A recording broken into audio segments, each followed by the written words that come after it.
Our Father in heaven, we thank you for our lives, and we thank you for this afternoon and for the purpose of this important gathering. Father, we want to specially commit this third awards and grand ceremony to your hands, that you will take absolute control. We pray that you will empower everyone that has to play a specific role, and everybody gathered in here. We also pray, committing those who are on their way coming, that together we will partake in this program, and in the end we will give you thanks. This we ask in Jesus' name. Amen. Amen, and thank you very much, Reverend Emmanuel Dupont. It's now my turn to introduce our chairperson.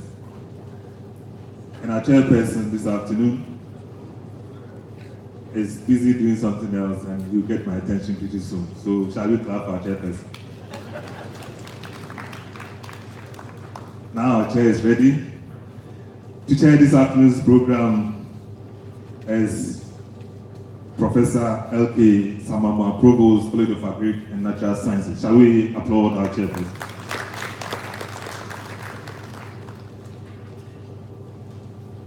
For our opening remarks and welcome, once again, I will invite Professor Samamwa to do her duties. Distinguished ladies and gentlemen, shall we welcome Professor Samamwa? Thank you very much. As you can see from the program, I'm not a vice chancellor. The vice chancellor was supposed to be here, but due to a very urgent leave assignment, he's had to be away from here. And you will all agree with me that the Vice Chancellor is somebody who has research at heart. Therefore, I believe that it was a difficult decision for him to take, not to be here. But I believe the spirit is with us, and we will have a very successful program.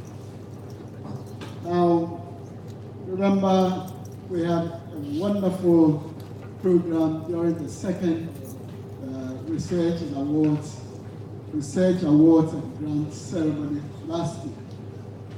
Remember, Professor Ernest Aite was here, and we can all testify that it was a really good program.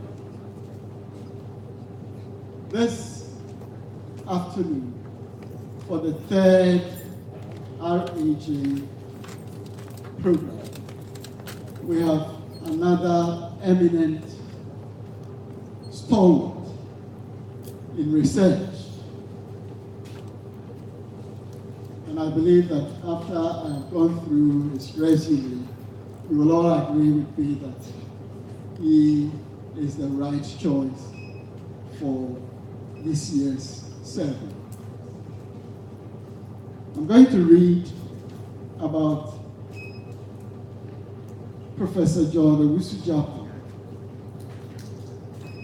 and you will, as I said, you will agree with me that he is the right person.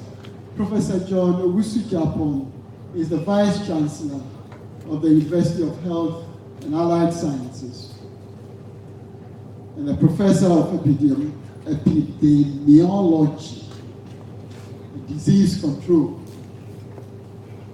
Prior to this, he served as the Vice Dean of the School of Public Health of the University of Ghana, after which he was elevated to the position of Pro-Vice Chancellor for Research, Innovation, and Development in the same university for 5 years. Before joining the University of Ghana, Professor Japan worked in several capacities at the Ghana Health Service. He was the project clinician for the Ghana Vitamin A supplementation trials and an epidemiologist at the Navrongo Health Research Center. by dint of hard work, he rose to become the Director for Research and Development of the Ghana Health Service, where he was responsible for health systems research for more than 10 years.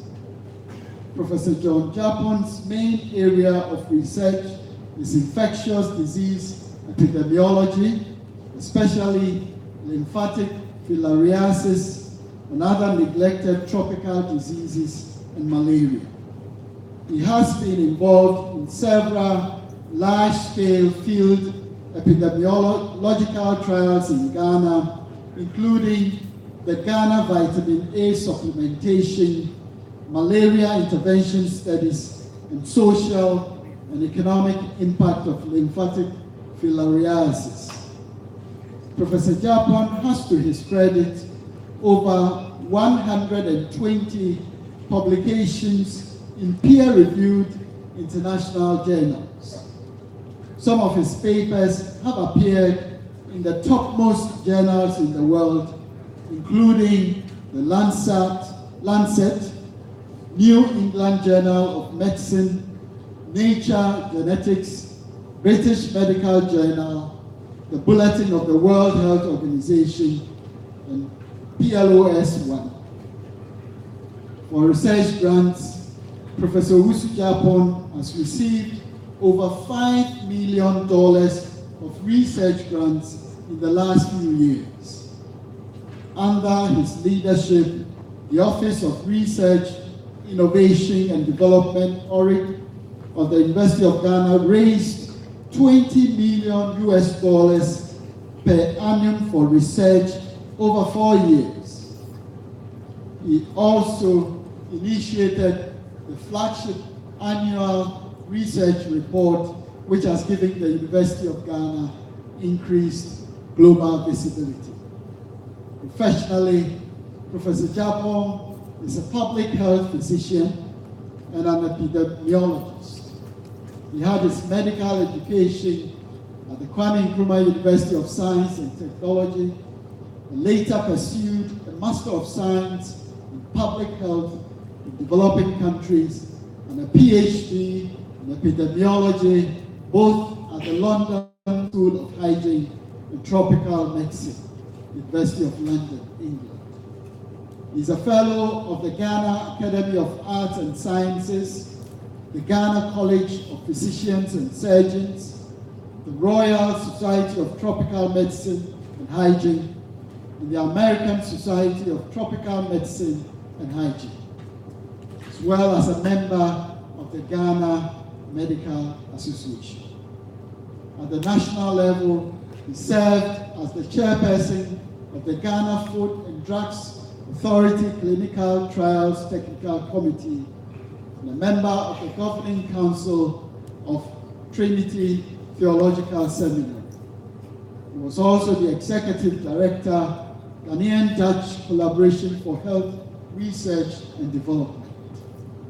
Professor Japon has wide and varied international experience and exposure.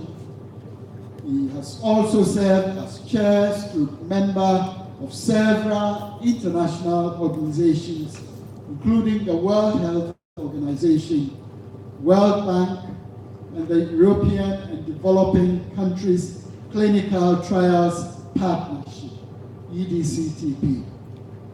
Professor Japon is an outstanding scholar who has, over the years, established an enviable international reputation as a researcher, practitioner, and mentor in his area of specialization.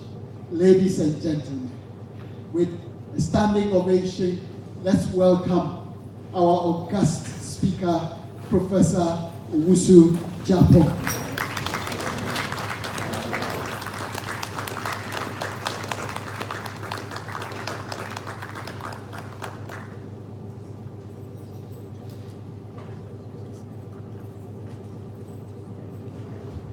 Thank you very much, Professor Samamo, for the wonderful introduction of our guest speaker. Ladies and gentlemen, I would like to introduce a few personalities among us, and then as we go on with the program, I will continue with more.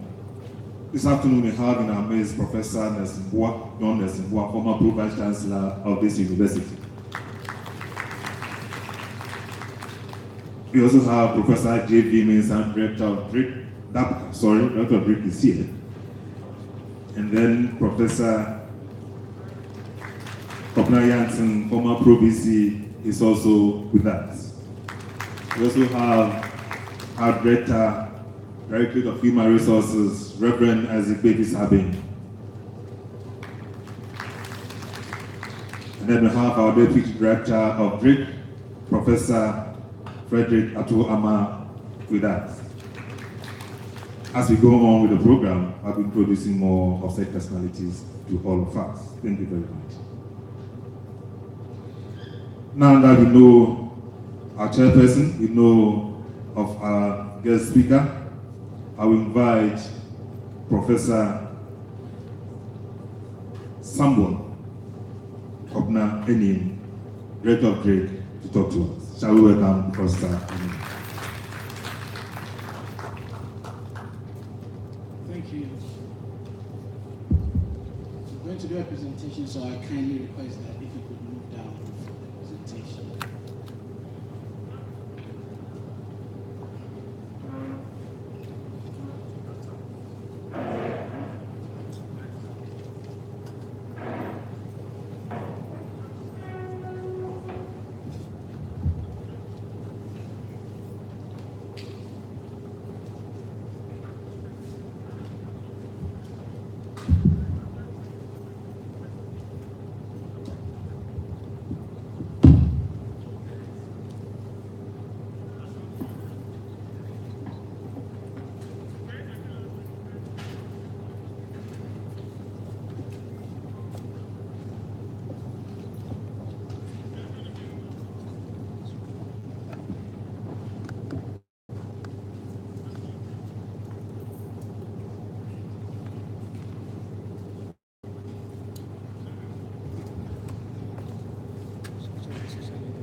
Good afternoon, ladies and gentlemen. Chairperson, Professor L.K. Samamu, our special guest, Professor Japan, Vice Chancellor, University of Health and Allied Sciences, Registrar, University of Cape Coast, senior colleagues of the university, and more importantly, our external visitors. Colleagues, the essence of my presentation is to give you a sense of what the Directorate of Research, Innovation and Consultancy is doing with regards to the research support grants and the best research awards that we instituted in 2015. The two platforms has been created to give the university a sense of going through the full cycle for engaging in research. And what I mean by that is, over the years as a university, and as it happens in all other universities, we've measured or we've truncated the full cycle by ending at publication outputs. And what we mean by the full cycle is that to what extent are these outputs impactful on the communities that we find ourselves in. Let me give a little bit of background. A few months ago, I had an interview with one of the radio stations on whether we should focus on quality research or we should focus on whether our immediate communities are benefiting from the research that we do or not. And my response to that interview question was that I don't think it's a valid question. You can't decouple the publications that we do from the impact that we expect the publications to have. So the essence of having the Best Researcher Awards in the Research Support Grant, as I said, is to harness the full impact of the research or go through the full cycle of the research that we do. So what I intend sharing with you is something brief on what these two platforms seek to do or how we go about it. That is the Researcher Awards. And walk you through some metrics, specifically what our CESA solutions helps us to gather in terms of the metrics, and the basic one which we are using the University of Cape Coast, which is the Google Scholar, and do some benchmark analysis. Then afterwards, management will proceed to say that where are we going as a university. In terms of the research support grant, what we intend to do is solely funded by the university, and every year since 2015-2016 academic year, we put out calls for colleagues to apply. And we have 4 levels at which colleagues are eligible to apply, starting from the individual level, the group level, the interdepartmental level, up to the policy and practice. Colleagues, as per the titles of these different levels of the research support grants, it tells you that we are interested in collaborative research. And again, this platform has been created for us to appreciate some of the discussions that we are having on the corridors of this university, where people come to us, are you encouraging collaborative research, but the university is having challenges with the issue of co-authorship? Again, I don't feel that that conversation should come. All our thoughts are limited to the outputs, but it's about time that we begin to think about what are the potentials for collaborative research vis-a-vis the potential for single or individual-led research. That is why we are saying that if you're a young person, target the individual level research. But as you go through your career as an academic, you should get to the point where you're doing policy and practice. So that is the whole idea. We need to appreciate the continuum by which an academic progresses alive. The other one, which is the Best Researcher Awards, is saying that what have you done in the past? Has whatever you've done, has it attracted the needed readership? So bring forth the number of citations that your different papers have attracted. We evaluate it against other policy engagement, for instance, writing policy briefs, being engaged to work on a working group, being engaged as a keynote speaker at both national and international fronts. We assess this and say that, okay, as an entry level, we are giving you the award of a Best Evolving Researcher Award. And here we target people who've been in the university for less than 6 years. Those who have been in the university between 6 years and 12 years, we give them the tag Best Evolved Researcher Award. The third level is the Outstanding Researcher Award, where we target colleagues who have been in the system for more than 12 years. Since we started in 2015-2016, we've not had colleagues getting the Outstanding Researcher Award, possibly because of the stringent criteria that we put on it. Because we want to see real engagement with policy. And what we mean by real engagement with policy is that tell us that this research has led to this innovation, and now it is being used, it is cost effective, it is scalable, it is sustainable. Until we see that, then we are hesitant in giving such category. So over the period, we've restricted ourselves only to the Best Evolving Research Award and the Best Evolved Research Award. How have we progressed over the period? In 2015-2016, when we put out the call for the research support grant, we got 15 people applying for 37 offers that were available.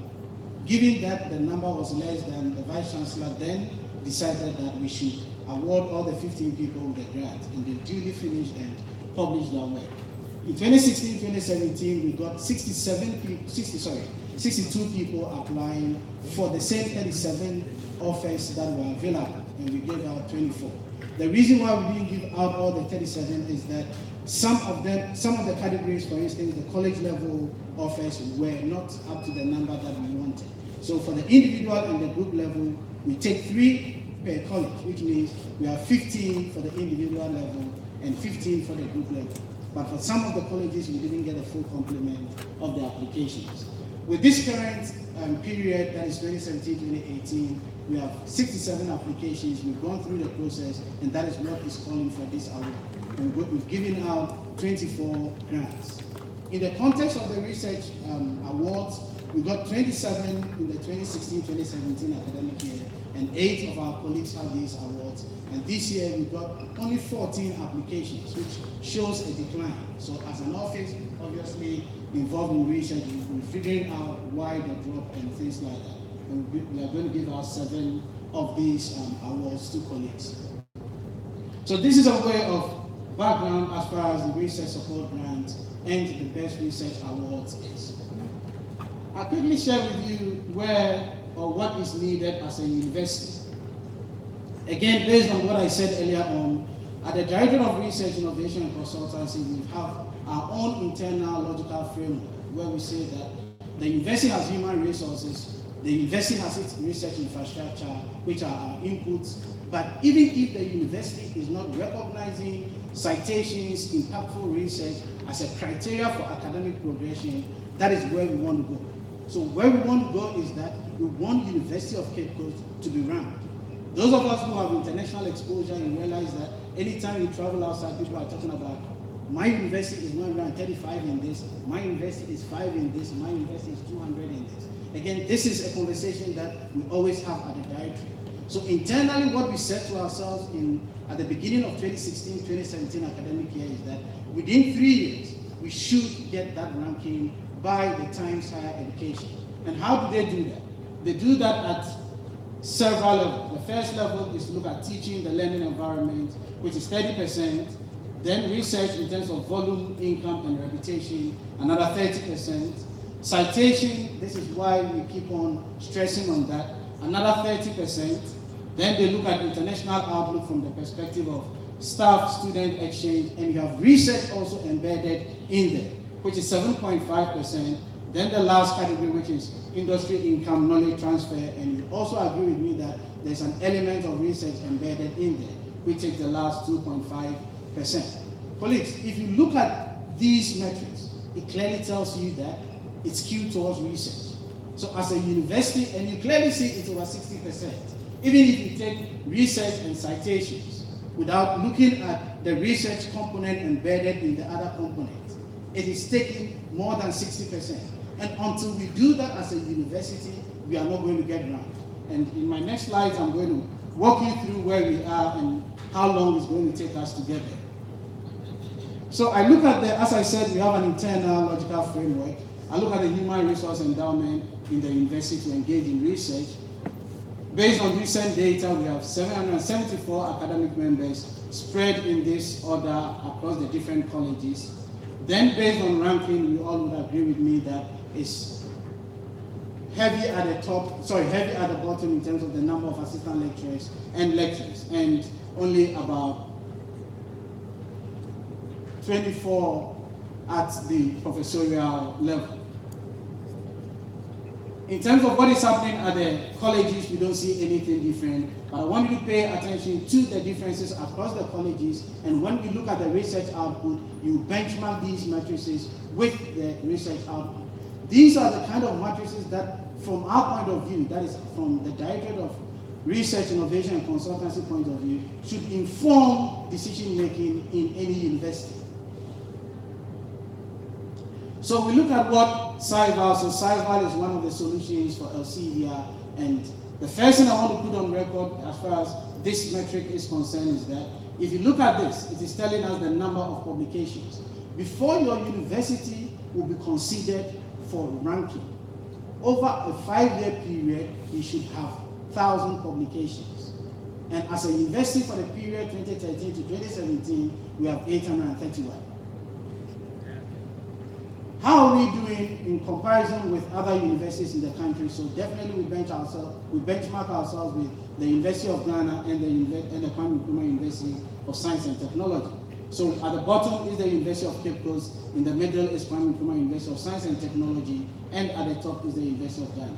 From our point of view, it's not just because we are down here that is of concern to us as a directorate. What we are concerned about is the widening gap over the period, and what is accounting for this widening gap. I come back to this same metric and put emphasis on, I'm not going to talk about the different indicators, I'm putting emphasis on what will take the university to be considered to be ranked. So that is where my pointer is, and the scholarly output is the 1,000 publications that I've talked about. So on the last row, what I try to do is to give you a sense of the cumulative 5-year scholarly output over time. Between 2011 and 2015, we are 578, moved to 701, and as I said, currently we are 831. I did some projections based on the annual growth between 2011 and 2017. I pegged it, I was mindful of the increase to 157 and the drop to 147.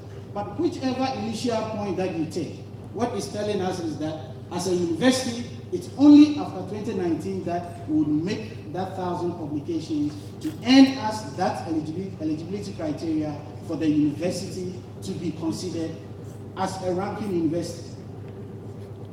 And this, you do it and you assume that all other things remain the same. That is what we economists always talk about. What are we doing how are we doing on the front of Google Scholar presence? Colleagues, I showed you the human resource endowment earlier on. The N was 774, the number of our colleagues currently on Google Scholar platform is 391.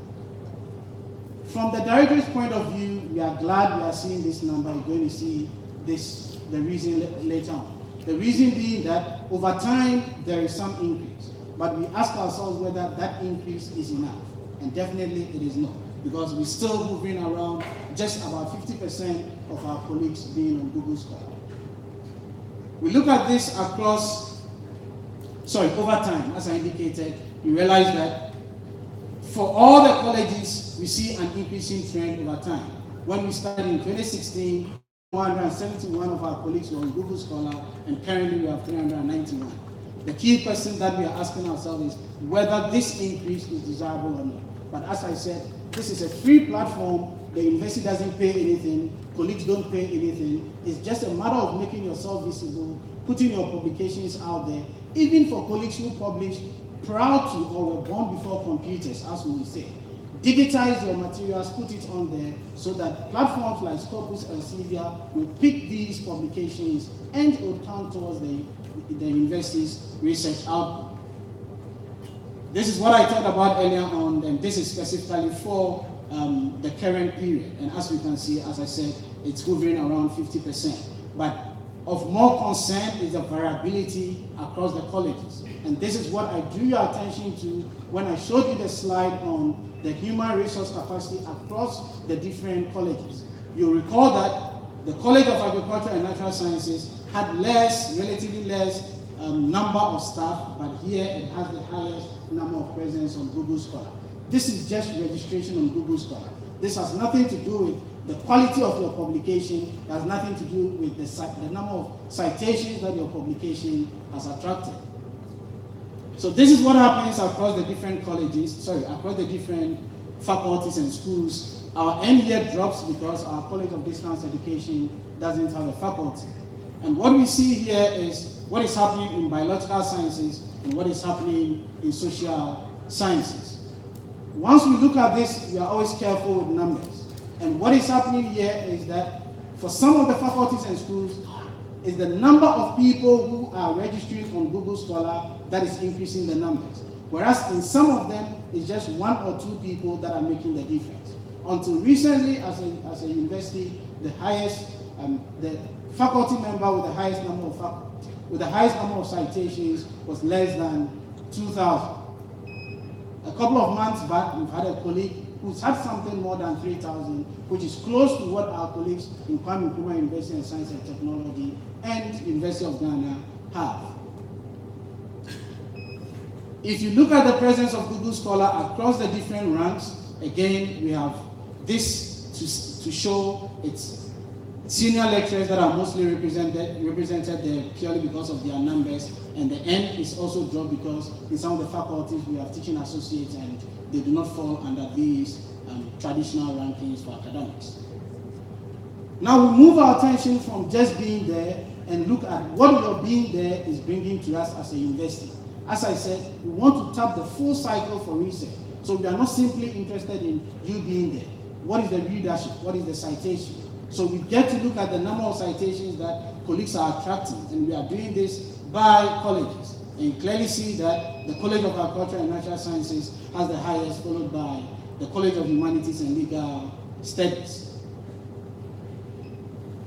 What has happened over time? Over time, we see increases across, and again, the increases across here is what I talked about earlier. Our colleagues in the College of Agriculture and Natural Sciences, some of them have managed to get into publication outlets that is global in nature, and once it's global in nature, the number of citations automatically will be bigger than journals or articles that have local focus. So here what is happening in the College of Agriculture and Natural Sciences for this current period, that is the jump from this to that, is purely or mainly as a result of 1 or 2 colleagues who have found themselves into such outlets. These are the metrics that we are saying that you need to understand as a university, and once you understand them, you can easily incorporate quality in assessment of academic progression in the university. On the other hand, what is happening with the College of Humanities and Legal Studies is simply an increase in numbers, not individuals having higher citations. whereas in other jurisdictions, this is about a tenth of an individual's citation. So this is what we need to be worried about. This is what we need to ask ourselves, how do we get there in terms of policies? Then we look at the average publications across the different ranks, and this is one slide that I want to put emphasis on. On the left axis, we have average number of publications, and on the right axis, we have average number of citations. The main take-home message for this slide is that the correlation between average number of publications and average number of citations is not significant. So this is where we need to begin to say to ourselves that we have moved away from numbers of publications. Now we are in the era where we need to think about what each publication is bringing to you. So this is what the correlation is telling us. It's 0.67 and it's not statistically significant. And when you look at these two different axes, you don't see a match between this length and what is up here. You see that this length is just about that, irrespective of that. This is what we need to think about as a university once we are getting into quality research. This is another slide that I want to put emphasis on in terms of what is happening to research output and productivity. I'll focus on the highlighted portions. So lecturers, this is telling us average publications over the period 2015 to 2017. So here we just pick a sample of 50 of our colleagues, 10 across each of the ranks, and see what is happening. This is very important because we should go back to that slide that tells us that over time, we're going to get 1,000 publications or not. But if you look at what is happening to lecturers on campus now, the average publication has gone down at least over the last 3 years. This is an issue of concern because it's likely to affect our likelihood of getting the 1,000 publications, which would make Times Higher Education rank University of Cape Coast. On the other side, on the other hand, if you look at the average publications across lecturers, senior lecturers, and associate professors, you realize that the average publications for senior lecturers is far higher than what associate professors and lecturers are doing. Colleagues, while we interrogated this data, a lot of interesting things are happening. And this is why the Directorate of Research, Innovation and Consultancy is telling the university to diversify incentives financial incentives for engaging in administrative positions. If you study this data carefully, you realize that once our colleagues get to the position of associate professors and they are being saddled with administrative responsibilities, their research productivity falls. We are pushing all our good researchers into administrative positions because of the financial incentives. And this is where we say that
Professor King, Harriet, thank you very much for the musical interlude. I will now invite our keynote speaker to address us. Shall we welcome Professor John Osu-Chatham?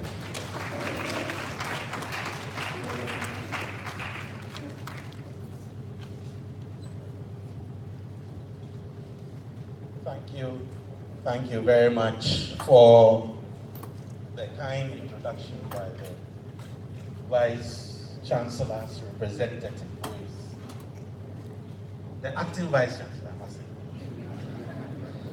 So that's what the post, when you get it, you should talk it small.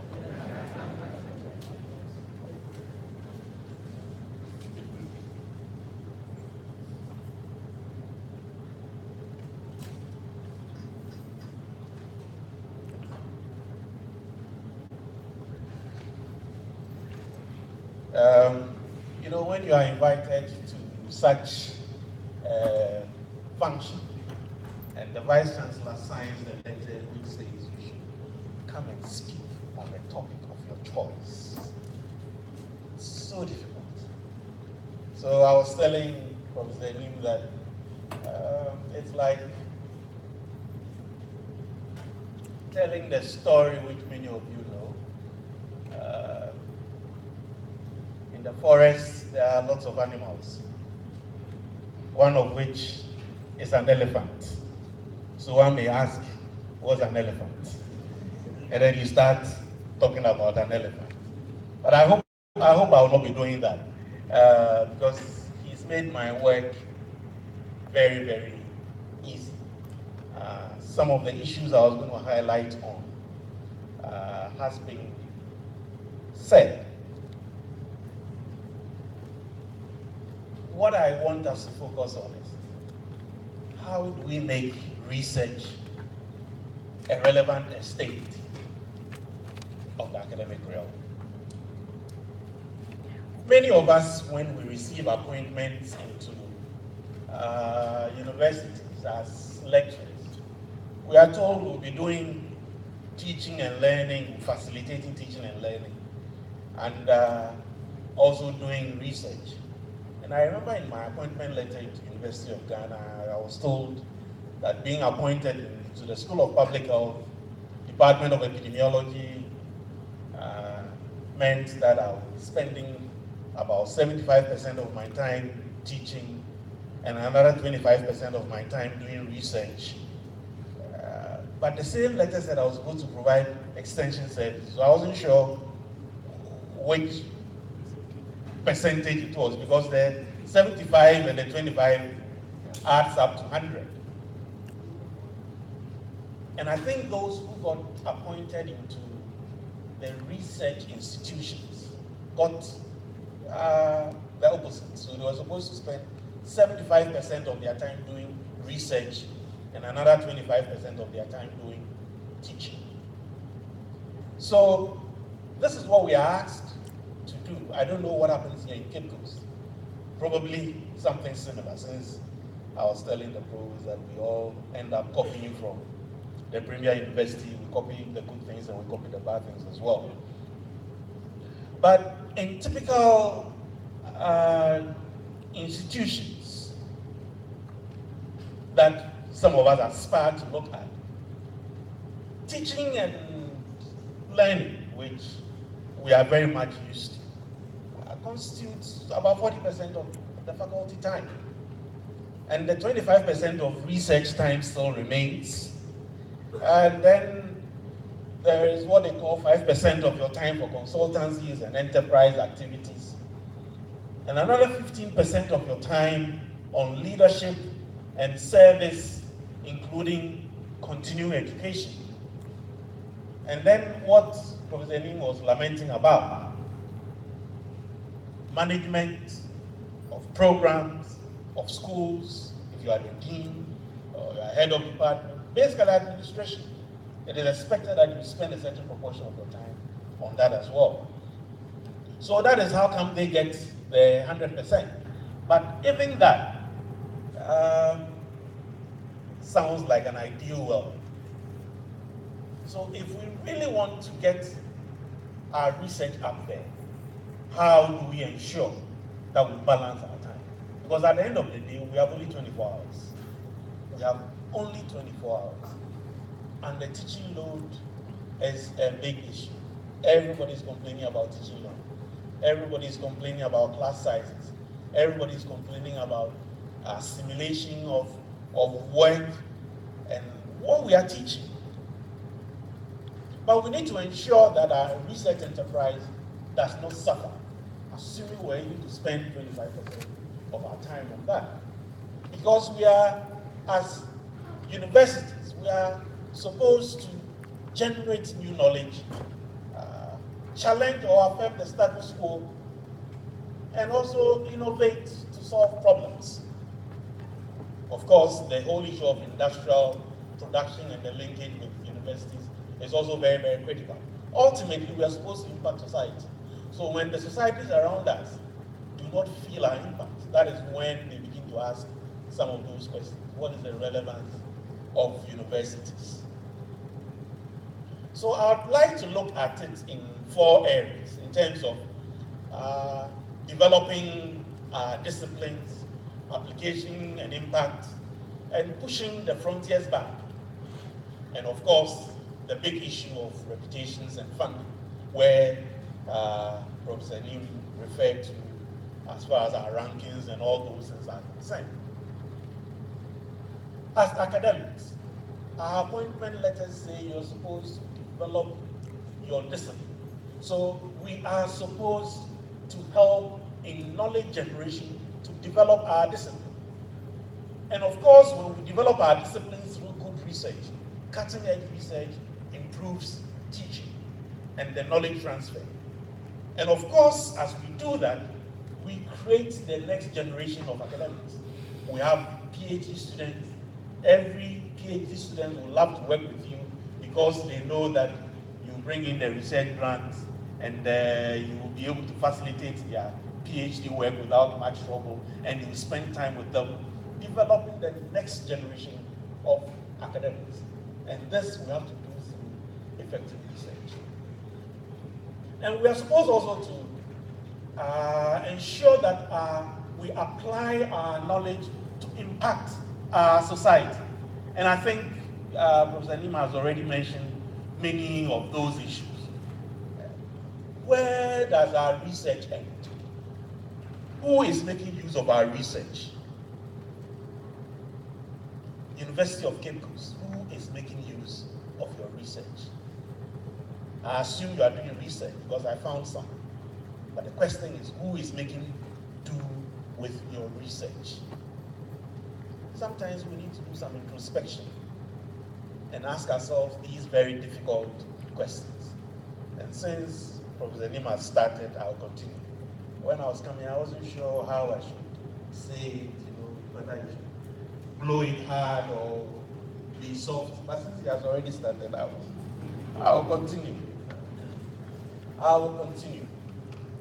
We need to ensure that our research is applied and impact the society. And this strand is also very, very critical, working with industry. And of course, government being a key player in this whole hub. It's something that we cannot run away from. Fortunately or unfortunately, we are public universities. We are funded by government. Therefore, government cannot extricate itself from all these challenges that we are talking about. So we as universities will do the good science, will ensure that the policies and the technology transfer offices do exist, and we'll work with industry, with the support of government, to ensure that the IPs, the intellectual properties that we create, will lead into something good, so that from our laboratory, we can ensure that we get the whole continuum of getting patents and ensuring that we work with industry to license our patents, benefit from that, and eventually market our science. And through that, we get something out of that as funding for the universities. I'm not sure which universities in this country currently are benefiting from their intellectual property through exploitation and commercialization. But this is what is sustaining many of the big universities out there who we all refer to. So creation, protection through intellectual property, and exploitation needs to come in at a point in time if we do the good science. And this is what we usually refer to as technology transfer. How do we transfer our technology to benefit from? The third area of research that I would want to focus on is pushing, what I call pushing back the frontiers. I mean, we need a critical inquiry and to begin to think the unthinkable. We all seem to be very comfortable in our zones. We are not challenging the status quo. Some of us are teaching with notes that some of the old professors I know from this university taught with. I'm not saying that if it is correct, don't say it, but have we reflected on some of the things that we put across? We need to challenge them. And of course, when we challenge them and we see that that is the right thing, we can confirm it. That is also part of science. We are very, very, very comfortable. But we need to begin to feel uncomfortable with the knowledge that we have, the level of knowledge that we have. That is what brings creation. That is what brings innovation. That is what brings up new ideas. And of course, the whole issue of reputation and funding. It's a chicken and egg situation. Your reputation brings you funding, and your funding gives you reputation. Where you start from is another issue. But the whole issue of world-class universities, global rankings, and all that, there are many people who do not believe in these things. The thing is fudged. But you see, you live in an environment, in a world where rankings have become such a big issue. And what they are talking about is not rocket science. So why don't you ensure that if they decide that they want to use those matrices in ranking you, you are there? What is the big deal about it? Of course, you don't live all your life around rankings.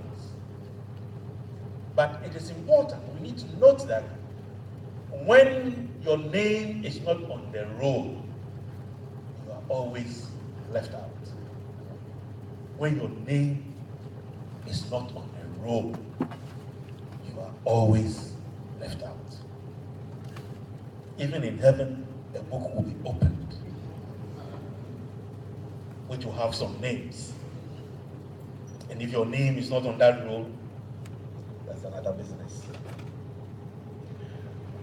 Yes, he has explained these things very well. What I wanted to say is that of these performance indicators that are used in the university ranking, almost all of them revolve around research. So we cannot ignore research.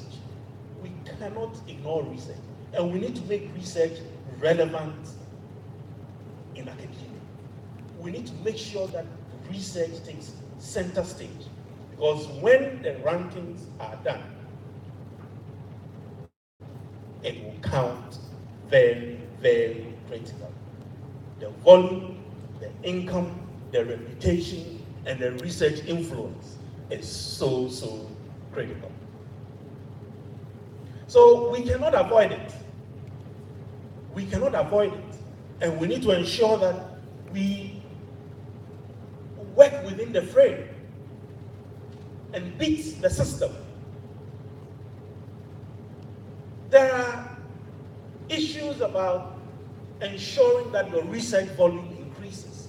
One of them has been the whole concept of creation of the centers of excellence, which improves the breadth and the depth of your teaching as well. Many of you are very much aware of the World Bank Centers of Excellence initiatives. I remember very well at the time that initiative came up, I was at the University of Ghana. And to cut a very long story short, when the books were opened, University of Cape Coast was not found in there. There were 3 grants awarded to Ghana, all of which were worth about $8 million each. So a total of $24 million worth of research money from the World Bank. The payment mechanisms and all that is something else, but came from the World Bank. Government of Ghana needed to guarantee it, and Government of Ghana guaranteed it. And 2 of those grants, $16 million, went to University of Ghana, and $8 million went to KNUST. All the other universities were not found. How is Ghana going to pay for the $24 million? Through taxpayers' money. Your money, my money. So we need to make sure that we all get a piece of the pie. Through that, you go to University of Ghana now. I don't know how many of you remember, know the campus very well, the biochemistry building. There is now a center for West Africa Center for Cell Biology and Infectious Pathogens. It's come up very huge. Another center, the West Africa Center for Crop Improvement, what? It also has another huge building there. It's $8 million each because UCC was not found there. So there are some questions which have to be asked. Do we need the research university concept as pertains in the higher economies? Do we need centers of excellence? I think we do, because it enhances our research enterprise. And if we are not there, then there's the need for us to do some introspection.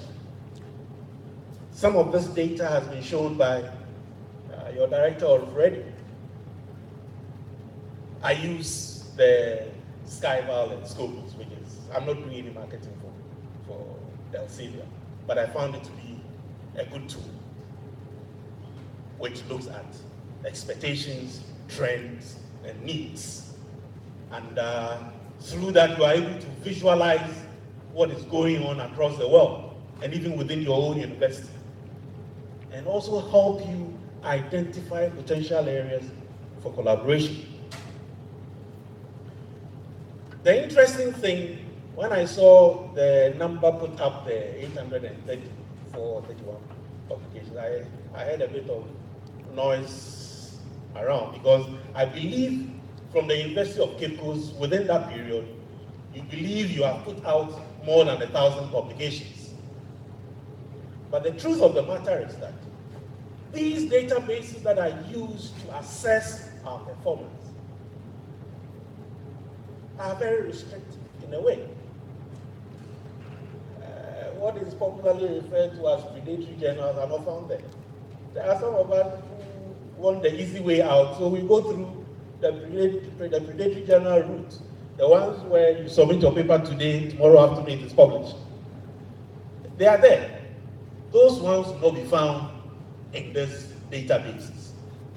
And once you do that, you are able to do the benchmarking that he talked about. Since he has already spent time on that, I won't go too much into detail. But I just want to assure you that this has a very rich database. The physical sciences has over 7,400 journals. The health sciences has over 6,700 as well. The social sciences, 7,600.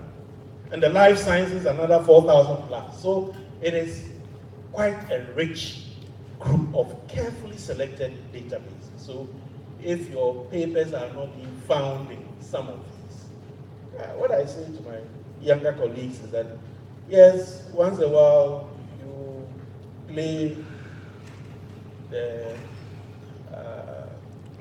Ghana League. Sometimes you also play the WAFU. If you are happy or you are lucky, you go and play the CAF configuration, but you should also aim at going to the World Cup. So there is nothing wrong with publishing in local journals. I want to emphasize that. Sometimes when we talk about these things, it's as if local journals are not good enough. I didn't write the profile that the provost wrote, but I was not happy that he didn't talk about some of the good papers I have in the Ghana Medical Journal. And he decided to talk about only Lancet and New England Journal and PLOS ONE. Yeah, it's fine, but we have very good papers in the Ghana Medical Journal as well. So let's not create the impression that local journals are no good. What I'm talking about is predatory journals. The Ghana Medical Journal is listed in this database. So you've seen this already, but you see, when you see it alone like that, it looks very nice. Like you are going up, but look at the access. It's 220. Eh? It's 220. When you juxtapose it with the other universities in Ghana, then you see that Legon is up there, KUSC is there, UCC is slightly above UDS. US doesn't even appear. So my university doesn't appear. But we can take consolation in the fact that we are only 6 years old.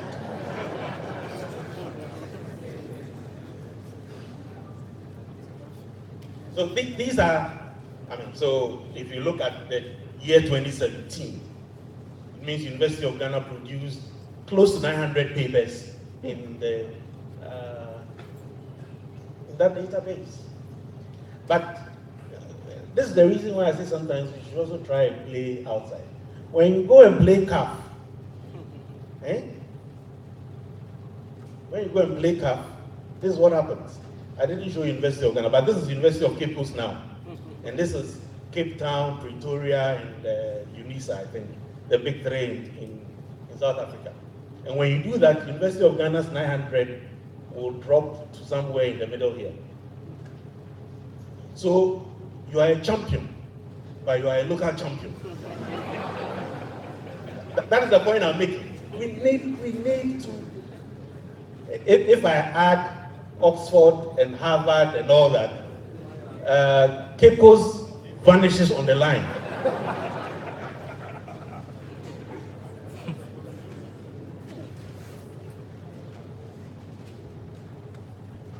But then I also looked at where UCC is publishing.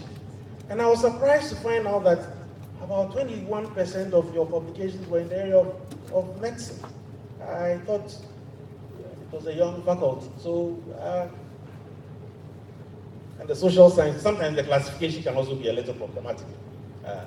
But this is the general thing that you find out there. So it just throws the picture out there for you to have a look at. And then you make what you want to make out of it. Looking at who you are collaborating with. Your collaborators in Africa are from about 69 institutions. Quite a number in North America and Europe is the main area of your collaboration. You can click on and see who these collaborators are and what their strengths are and what your strengths are, and then you can take advantage of those systems. So as I do this and as I say this, I ask myself, what is UCC's research niche? What are you known for? When I was growing up, I must make a confession. Today is the first time I've driven into UCC. Every time I just drive on this highway to Takoradi or wherever, even when we hold VCG meetings, they don't bring us here. They take us to Elmina Beach Resort. So it's not my fault.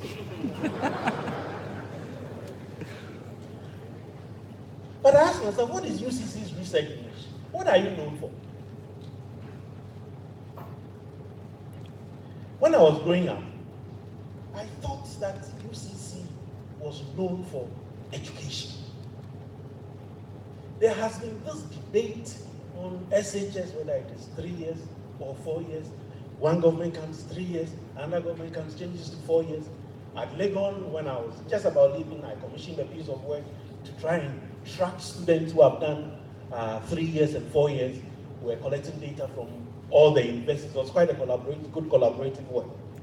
And I don't want to say what we found because the authors themselves are there. I'll leave it for them to say. But what has UCC done about this? This is a chief in Western region saying, bring back 4-year SHS. Chief tells Nana. So if Nana wants votes, then you go and change it. And then if after 8 years another government comes, then you also come and change it. 4-year SHS back on the table. I worry when I see these things. So I ask myself, is there systematic evidence? How was this data gathered? What role did UCC, which is supposed to be our premier institution on education, play in this? And will policymakers listen to UCC? Have you made yourself a force to reckon with when it comes to education policy? Or can government just ignore UCC and be okay? It's questions that we need to ask. And then, all of a sudden, we are here on double track. Multi-system, whether it is 433 or 334, or some say it is shift. I haven't heard, maybe I'm not listening to the right places, but I haven't heard a cogent argument based on good policy analysis from the University of Cape Coast, which is our premier university as far as education is concerned.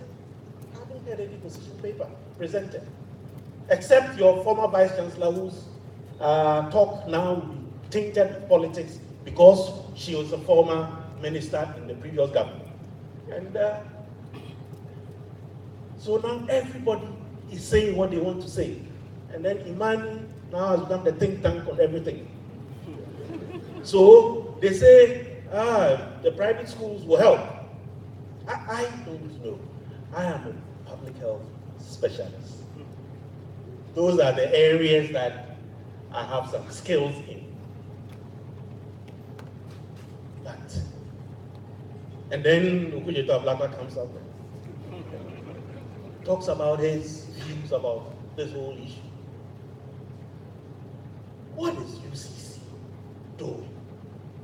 Since this debate began, I've heard about people pontificating on how it is done in the US, in California, in Australia, and in Kenya.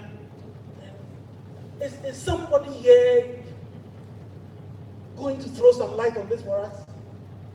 All I can feel is heat, no light. Heat, no light. But we need light. We need light. What is UCC doing about this? We need to reflect on what our niche is. What is your niche? What are you an expert of? So again, I ask the question, is there systematic evidence on this dual track? How was it gathered? What role has UCC played in the evidence gathering? Will policymakers come to UCC for advice on this? Is UCC really a force to reckon with in education policy in Ghana? Or again, government can ignore UCC and be okay? I guess we can answer these questions for ourselves. But are we investing in research as a country? Because there are bigger issues for us to answer. This is the typical world map drawn to scale. I'm sure some of you have seen these graphs before. This is the typical map of the world drawn to scale. When you look at expenditure on R&D, research and development, America becomes very big, Europe becomes very big, and look at what Africa has happened to Africa. I didn't create these maps. This is available from the World Bank site. Go to the World Bank, it's updated regularly. And as a result of that, when you begin to look at knowledge generation, same. Except to say that the European bit becomes bigger and Africa even shrinks them all. So we are not generating enough information, enough knowledge to become a force to reckon with. Which is also related to growth, wealth. And this is where we are. So why are we poor? If you were to ask me, I can do some very good correlation analysis to tell you that because we are not investing in research as a country. And of course, since I'm a doctor, I always look at it in this light as well. This is the number of doctors per population. This is where we are. Look at India. They are fine. I think they have become slightly bigger than their regular shape. And then when you look at poverty index, we are very, very fine there. We are very, very, very fine there. So, I mean, we can laugh at these issues, but they are interrelated. So I haven't complained and complained and complained. How do we make research a relevant state in the academic realm? How do we ensure that this is done? I believe you started well. I have about 5 or so points. We need to give it the relevant attention. We need to give it the relevant attention. If we say it is teaching, research, and extension services, let's give them equal attention. And by equal attention, I mean when you get your IGF, you put some in teaching and learning, put a bigger chunk in research. UCC must fund research. So beyond relevant attention, we need to provide the policies and guidelines. That is what I believe your office is there to do. Since I've been in this place for the last 1.5 years, we want to brag a little. We have our research policies, so everybody knows where we are headed. We have our ethics policy. And you know, the research policy is also very important because when people bring in money, they want to know what is going to happen to their money. You say institutional overheads. Do you charge overheads here? Well, what happens to the overheads? It goes into some black pot. Nobody sees it. But you see, once it is clearly defined what happens to the overheads, there is some sanity in the system. Otherwise, people hide their research money because they don't have confidence in the system. Well, many people say that, oh, when I became the Pro-Vice Chancellor for research, our annual research income was around 20 million. It is true. Yes, there was some new money which came, but also it was also because people began to have confidence in the system that they began to declare their own research money. Some people were opening some bank account somewhere, and then the money will come, they'll put it inside, and you won't see it.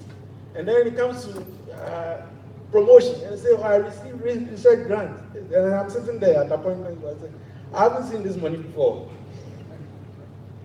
So it began to, rhyme with many people. People need to be sure that when their money comes, it won't fall into some bottomless pot. And when they want the money, they can get it for the research. If you get some good grant which says that you should pay the PI $500 a month for 2 years, the Vice Chancellor shouldn't be envious.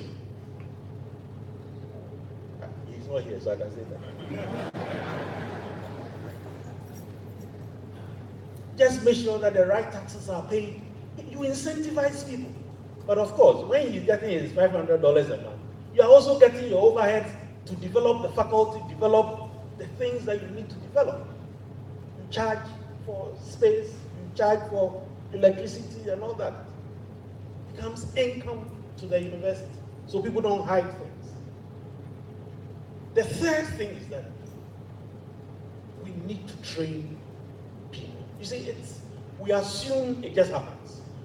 Many of us have done our PhDs. And having a PhD doesn't necessarily make you a good researcher or anything. It's just the entry point. So we need to develop a human resource for research. Many of our good scientists are aging. And I know I'll get there, so I shouldn't be complaining too much. Post-retirement contract, yes, it will come. But beyond that, we need to develop more capacity in the young ones. We need to ensure that we develop skills. Here, I'm not talking about having a PhD or an MPhil or whatever.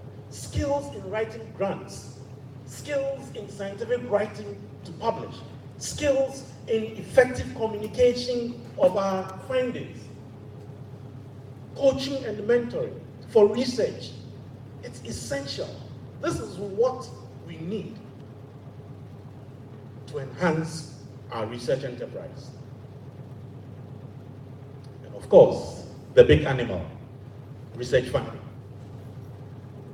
I say funding is key for research. Without funding, you cannot do research. So we need to ensure that we make use of all the strands that we have. UCC must fund research. Tell the Vice Chancellor that I say UCC must fund research. I heard the Director of Finance is going to Accra, but when she comes, tell her that I say,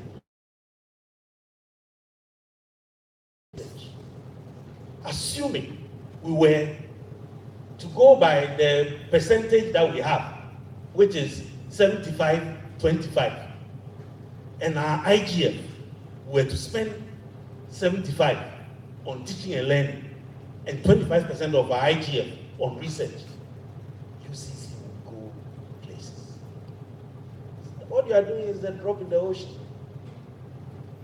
I'm not sure whether your research budget is even up to 5 million a year.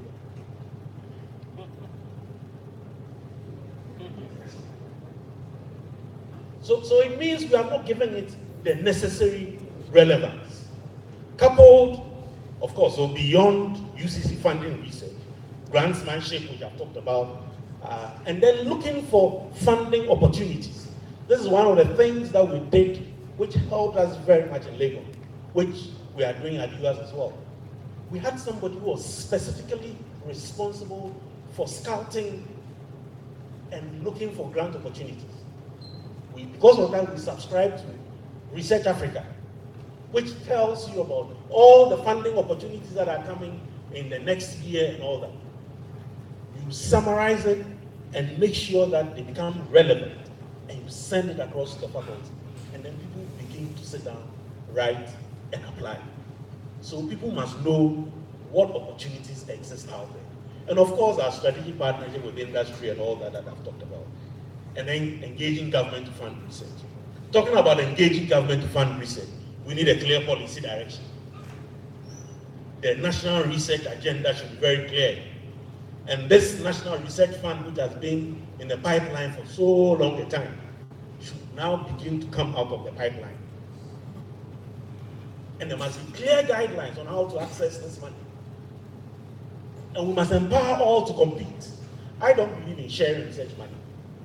But we must empower everybody to be able to compete. So if people need the skills, let's give them the skills. Of course, people have thrown out the whole concept of research councils. So in the UK and South Africa, these councils do exist, specifically to fund research. We can explore them. once you begin to talk about research agenda, people talk about academic freedom. I don't think this is an issue for us to worry about. We can have both going. There can be national agenda, which can receive a certain proportion of the budget. And then, as academics, we should also be allowed to dream and explore the world. That is how innovations come out. Then, stronger institutional systems. The problem is that in this university, you have what we call assistant registrars. They are the cadre of administrative staff who support academic teaching and learning in all your schools and faculties and colleges. What is the equivalent for research? Do you have one? It means you don't prioritize it.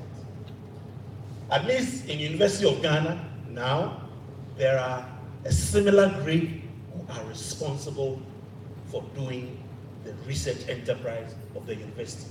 Senior members who are responsible for facilitating the administrative work of research in the university.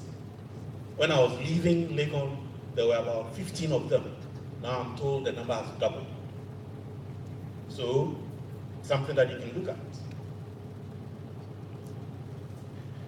So, another question that must be asked, and I hope Rita doesn't shoot me here. If there is a functional, listen to the premise, if there is a functional funding mechanism for research, do we still need the book and research allowance in its current form?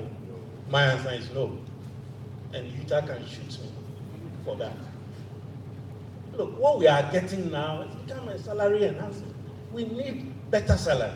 So let's talk about better salaries. Let's talk about better teaching aids. Let's talk about all that. Let's make sure that those things exist. But to assume that if I get some 2,000 CDs or how much is it now? Yeah, $1,500, about 7,000 CDs in a year, that will help me do research. It's a lie. We are all lying to ourselves. Some people are looking forward to it to buy some roofing sheets. Some are looking forward to it to buy some cement, to pay some school fees. Yeah, I know. So let's not camouflage it. Our conditions are not good enough.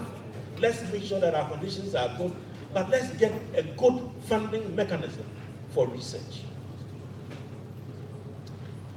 And finally, visibility, which you talked about. Visibility.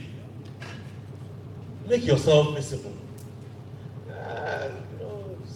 I'm behaving sometimes like the typical Presbyterian man who doesn't want anybody to know that they exist. I went to your website. You are laughing, so I know what you know. I was trying to find out what research goes on in this university. Your website doesn't do you good. Profile of faculty. You go to almost every university. You go to School of Medical Sciences. The dean, Professor Ivy Ekem. She is a professor of hematology. She has done this work, she has done that work, she has done that work, she has done that work. So somebody is sitting somewhere and wants to do some work on hematology research. He contacts Ivy to explore. I mean, that is the basis of making sure that you have a good, brief profile, which points people to your research output and all that. It doesn't exist. Of course, effective collaboration, which I talked about earlier. And then attending relevant conferences. Relevant conferences. Some people, the opportunity comes, they are in the conference. The provost who allows somebody to go. The conference comes and the dean takes it and he goes, and because he is or maybe the provost of, I've forgotten the names of your colleges. He's the provost of the College of Agriculture and Natural Sciences. Is that it? So there's the provost area of specialization is agri-economics. There is a conference going on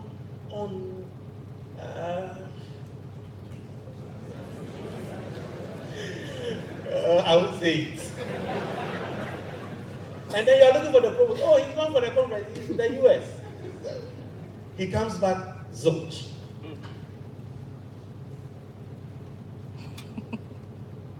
What is the state of Ghana's education? I wish, above all things, beyond the fact that I wish that you may prosper and be in good health and all that, I wish above all things that on a regular basis, the University of Cape Coast will come out with the state of Ghana's education report, so that you will be recognized for who you are or who you are supposed to be. You know,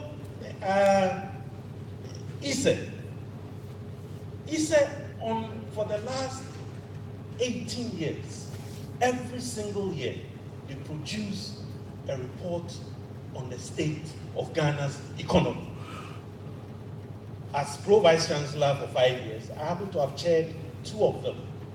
And on both occasions, the Governor of the Bank of Ghana and the Minister of Finance were there. Because they know ISE is a credible institution when it comes to economic research. They will look at all the indices and begin to challenge some of the things that have been put out there. So they've been recognized for that niche. What is UCC doing about education? So tell your own story. And having said that, I want to conclude by saying that UCC has done quite well so far, but can do better. You need to up your research game. And you must fund research from IGF. And Ghana must know what your research niche is. And Ghana must miss you. Or Ghana must need you in a specific area of research. And by doing so, research will become a relevant estate of UCC's academic realm. To do this, you need strategic leadership. Somebody must drive this. The Vice Chancellor must drive this. Strategic leadership is key. Everything else is effect. I thank you for your attention. Thank you very much, Professor Japon.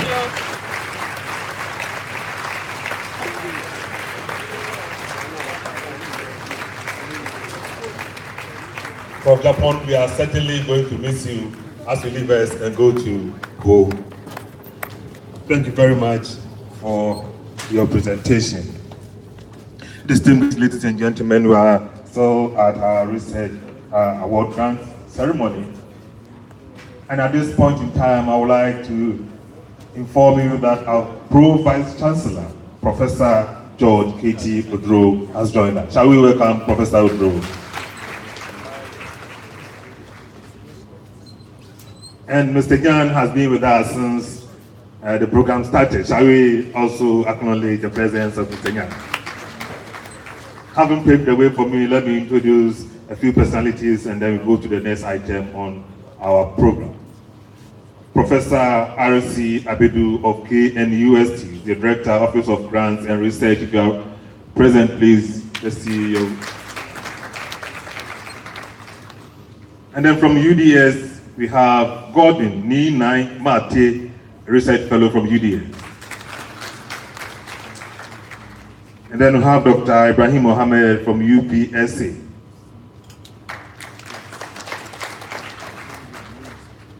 We have Dafi Nyago, WRCC. And then Dr. Charles Emmanuel Opon from CCTU, Cape Coast Technical University. And then Mr. Al-Hassan Momoni and Miriam Ahinkra, all from CCTU. We have a consultant from the United States of America, Mr. Gideon Amor. Thank you very much. I now move on to the next item on the program, and this is the presentation of awards to research grantees. We're going to do that in batches.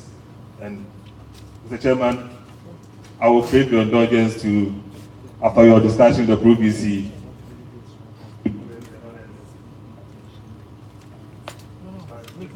Make it inside. Just give me the first presentation in this category for us. And then in this category, we begin with the individual awards. Mr. Chairman, please get to the extreme end. That's where we'll do the presentation. Sorry about this. The ProVC himself is here. So I will request respectfully the ProVC to do this presentation. Let's give him a clap.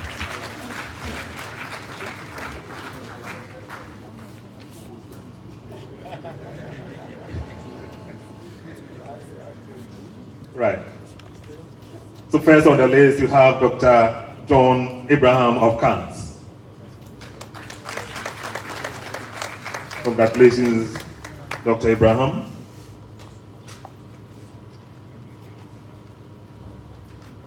I was tempted to read some of the title of the proposal, but some of the names somewhere will bring problems, so probably I may have to skip those ones.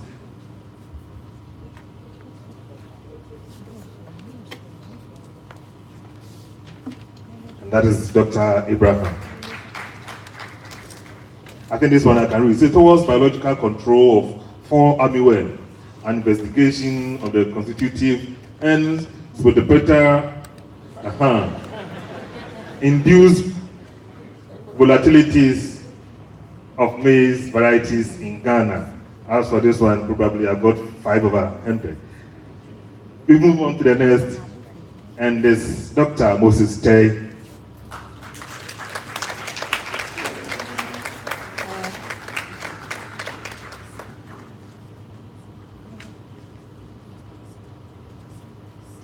Dr. Moses Tay, to be followed by Dr. Isaac Autry.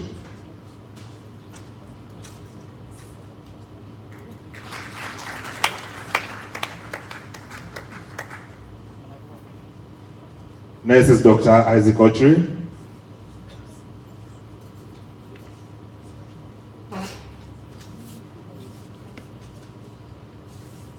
Dr. Isahaku Adam is next.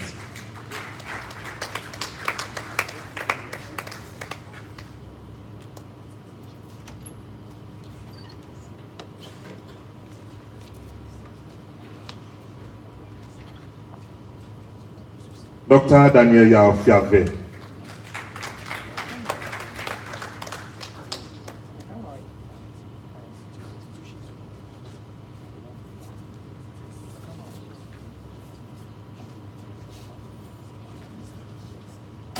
To be followed by Dr. Francis Jankpa.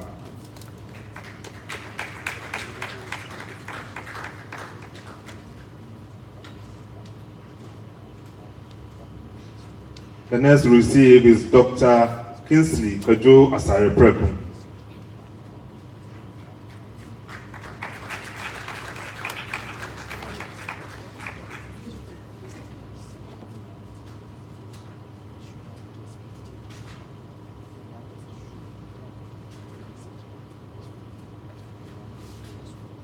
And then we have Reverend Emmanuel Frimpong. And the last in this category, we have Dr. Michael Waji Yaba.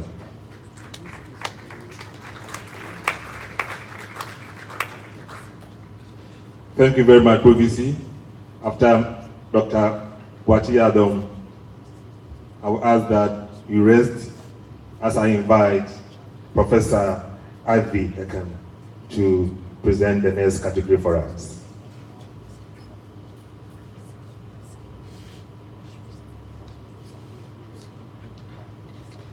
The next category, group led. The lead personality is Professor Ernest Eko Abano. And the members in the group are Dr. Martin Usompim, Dr. Enoch Thaddeus Pacey, and Margaret Nana Kwam.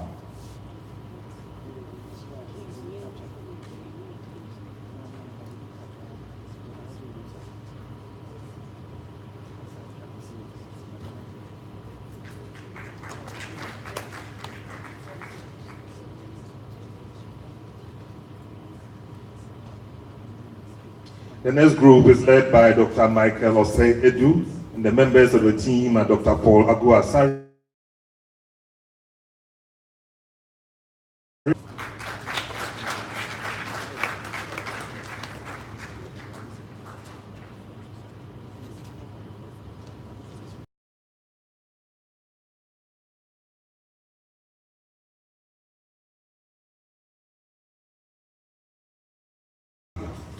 then the member of the team, Mr. Michael Kwame Fowoto.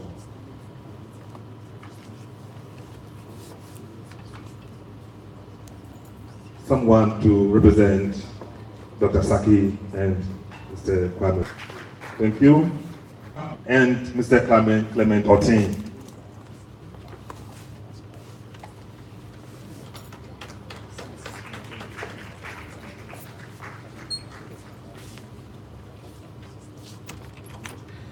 Dr. Emmanuel Eko Asma and Dr. Francis Kwao Ando.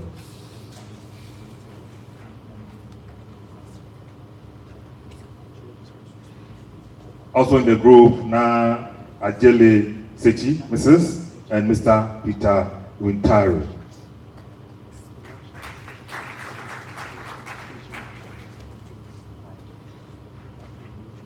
The next group is led by Dr. Owusu Kwampong and Mr. Nanaya Osei.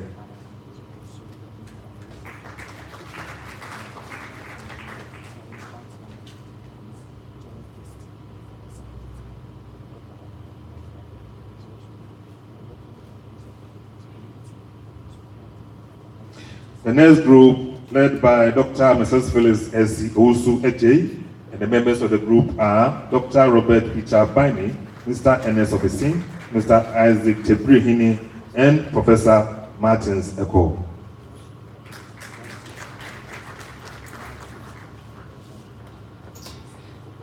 Next to come, Dr. Nancy Inocentia Ebu Enyan, and then Mrs. Christiana Siedu, Mrs. Salome Emisa Isel.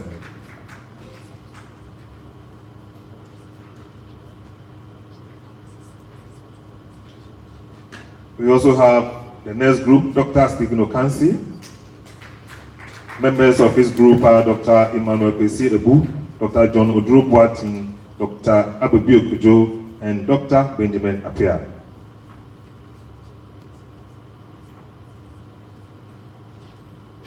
And finally, for this group, Reverend Father Dr. Anthony Kwabna Inchi and Dr. Jerry Paul K. Ninoni.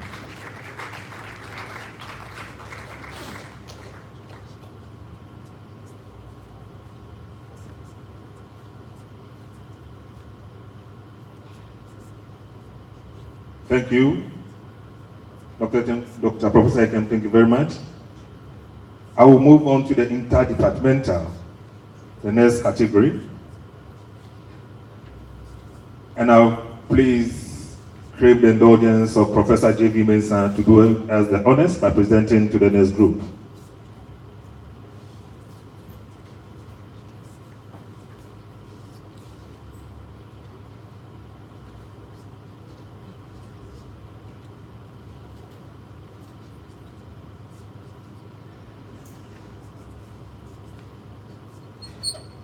For the next group, we have Dr. Benjamin Anderson, Professor Peter Kwapong, Dr. Samuel Sonko.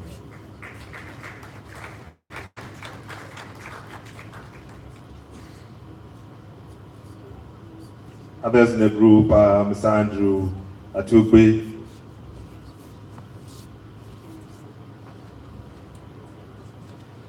the next group is led by Dr. Mrs. Dokas Obriyebua, we have in the group Dr. Yawa Santia Wubu, Mr. Daniel Amwapunsich, Mr. George J., Ms. Anna Heffern Benjamin.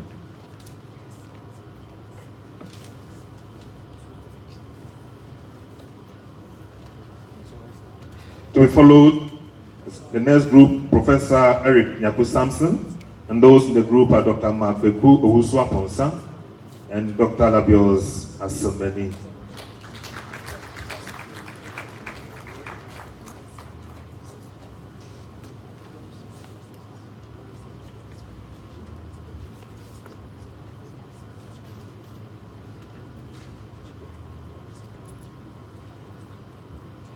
Thank you, Professor Mensah. Let's show appreciation to Professor Mensah for doing that honor. Next on the item, we're going to award those in the category Policy and Practice. We have Dr. Andrea A. Kudom. Members of the group are Professor B. A. Mensah, Dr. Michael Seyedu, Dr. Paul A. Asari, Dr. Martin Bosompim, Dr. Francis A. Ama, Dr. Benedict Afo Jr., and I will call on the Dean of Faculty of Affairs, Professor Afo, to do us the honors.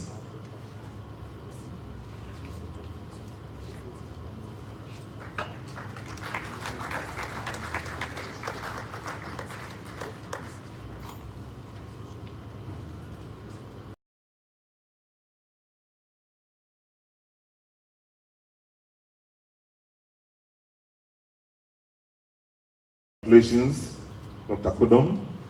The next we have Dr. Florian Carr, and his group are Dr. Eric Debra Ochri, Dr.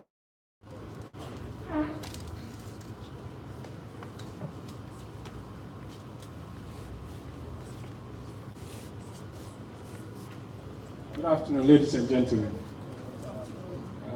Let me begin by thanking the reviewers of our applications and also Drake for the honor done me today.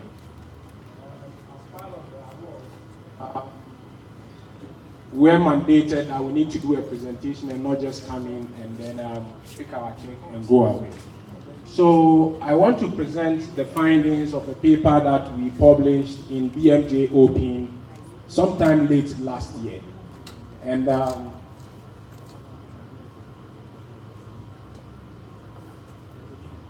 so that is the title of the paper, and it was published together with my collaborators in University of Oli, where I did my PhD. And when this paper was published, an editor or finder contacted me and said he wanted to do a story. We sold a lot of papers that day, so I don't know whether it's your baby face or the time bomb that sold the papers. And I said, you created pandemonium with my publication and people have to run for cover. So maybe they need one paper to carry along. So that's the reason why you sold a lot of papers. So what motivated us to do this work? Still there, for the uninitiated, is according to WHO, is giving birth to a baby after 28 weeks, and then the baby shows no signs of life. It's a major public health concern in developing countries. And of the estimated 3.2 million globally, 98% of this occurring in developing countries. And normally, stillbirth occurs among the marginalized, those who are poor in society, and in rural areas and low-income urban neighborhoods. So clearly, there must be a role of socioeconomic factors playing in this. And the risk factors of stillbirth has been demonstrated to be associated with poverty. And these include the use of solid fuels, that is the charcoal and firewood that we use in our kitchens, especially in rural areas and low-income neighborhoods, and also consumption of unsafe water. All these factors are related to poverty. And in the systematic review and meta-analysis that we conducted and published in PLOS ONE in 2014, we showed that solid fuel use was associated with adverse birth outcomes. And other reviews that were published by some colleagues also showed that consumption of contaminated drinking water was also associated with stillbirth. So that gave us the conviction that possibly there could be a linkage there that we can explore. But the main thing is that there are several studies. Our study is not the first to have explored the relationship between education or some measure of socioeconomic status and stillbirth and other pregnancy outcomes. But the problem is that most of them has failed to elaborate the causal pathway. So we hypothesize that biomass fuel use and consumption of unsafe water, which is related to low educational attainment, who mediates the stillbirth burden in Ghana. So, this data is available through the DHS program. So, we rely on the Ghana Maternal Health Survey data, and this Ghana Maternal Health Survey was conducted somewhere in 2006. Maternal mortality rate was very high in the country. The government was concerned. Donors gave the government money to look at some of the causes of the high maternal mortality in the country. So maternal audit was done. We tried to look at some of the health services problems that were impeding maternal health in the country. So the data is there. So we pick this data and then we try to do a secondary analysis with it. And it's a nationwide data. It covers all the 10 regions of Ghana. So the sample size was about 10,370. But we were interested in mothers that had given birth before. Because of course, if you haven't delivered before, you can't have an experience of stillbirth. So we're interested in primiparous and multiparous women. So we had 7183 out of these 10,370 mothers. And then the outcome of interest was lifetime experience of stillbirth among the selected women. So in this survey, women were asked whether they have ever given birth in late pregnancy to a deaf child. And if they say yes, how many stillbirths have you had in your lifetime? Then we have to also try to ascertain educational attainment because we're interested in low educational attainment and stillbirth. So in this same questionnaire, mothers were asked whether they have ever attended school, and if they indicated yes, they were further asked the highest level of school they attended and what was the highest grade that was achieved at that level. And we treated education both as a continuous and categorical variable in the analysis. Then we also set out to assess our exposure. So the first exposure was exposure to household air pollution, which we use indirect measurement. I mean, what I mean by indirect measurement is that if you use solid fuels for cooking, we assume that you are exposed to high level of household air pollution because when you burn these fuels, it emits carbon monoxide and particulate matter, pH, and others. And then when you use LPG, natural gas, then we indicate you, we mark you as a reference category. Then we also assess exposure to contaminated drinking water. So those who are drinking pipe-borne water and sachet water were the reference category, while those who were using surface water, rivers, dams, streams, and groundwater, well and boreholes were the exposed category. The statistical analysis, we use logistic regression to establish the association between maternal education as a categorical variable, yes and no, and then risk of stillbirth in a woman's lifetime.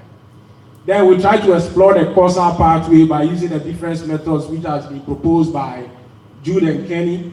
And then here we looked at the independent effect of biomass fuel use and uncontaminated drinking water, and then also the joint effect of the two. Then we try to illustrate the education-stillbirth relationship by using GAM models, generalized additive models using cubic splines with 3 degrees of freedom. So this is an extract from table 1, where you have the regions where these mothers were coming from, their area of residence, whether they live in a city, a town, or a rural area, and then also the educational level.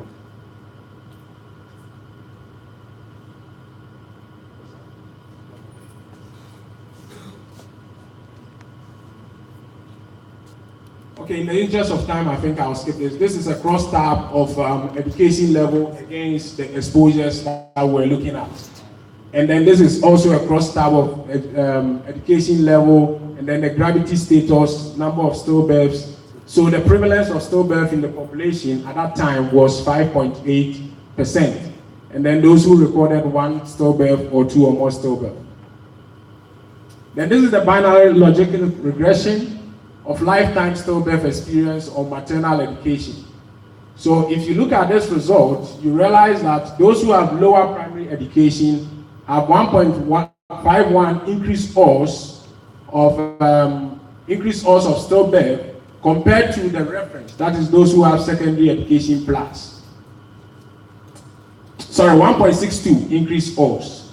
And then we try to do the causal pathway analysis, and you realize that biomass fuel use mediates 17.7%, whereas unsafe water mediates 8.1%, and jointly they mediate 24.2%. Then in the GAM models, using cubic splines, this sort of confirms what we have from the logistic regression, because you realize that there's a peaking. So here we disaggregated the results by urban area and then urban area. But if you look at all respondents, you realize that there is a peaking around 2.5 years of education. So that is where the lower primary education falls. And then there's a decrease, and then a decrease down there. So the dotted ones are the 95% confidence intervals, whereas the thick line are the main estimate. So discussion. Our work adds to the evidence, which mostly emanate from high-income countries. So most of the studies on educational level and stillbirth has come from high-income countries. We identified 2 population-based studies that were conducted in rural Ghana, somewhere in northern Ghana. And what they found no association. So our findings was contrary to what they found. But we have to understand that ours is a population-based data set that we employ. Traditionally, medical care has been the route through which low educational status leads to stillbirth in the population. So there is placenta abortion, and then there is cord compression, antenatal care visit where they go and they get nutritional supplementation and all those things. So all these things are expected to avert adverse pregnancy outcomes. But it's also very important that once we find ourselves in a developing country, we need to look beyond medical services and explore some social and environmental factors that also mediates the pathway. So our work was the first to explore the mediating role of environmental factors in the education-stillbirth relationship. What is the implications for clinical practice and public health policy? So what we recommend is that often you realize that most of the medical doctors and then the nurses that support them are not fully abreast about the social implications on adverse health outcomes and also environmental health outcomes. So possibly if we start to educate them, we start to orient them during the training, then at the antenatal clinics, prenatal services, then mothers can be advised on the environmental impact of on their health and the health of the fetus. Then we can make some headway. Then also on the public health policy level, we need to distribute improved cook stoves. We need to distribute water filters, subsidization of LPG, and then all this can help to curb the high occurrence of stillbirth in the population. Future research directions. We can explore the environmental outcomes and then also explore other health outcomes. And there is available data set. You have the Ghana Demographic Health Survey, this is the CIS-WIP, and then we also have the multiple indicator cluster surveys. And then there's an update to the Maternal Health Survey 2017. So all these data sets are available, and you can explore this data set to look for some associations that has already not been established.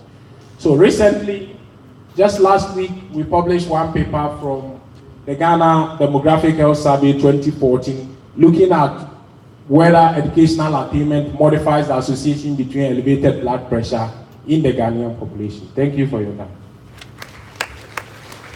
Thank you very much. We can do better for Dr. Amadan. The singular honor to invite Professor Leon to do his presentation in this category, Best Evolved Researcher Award.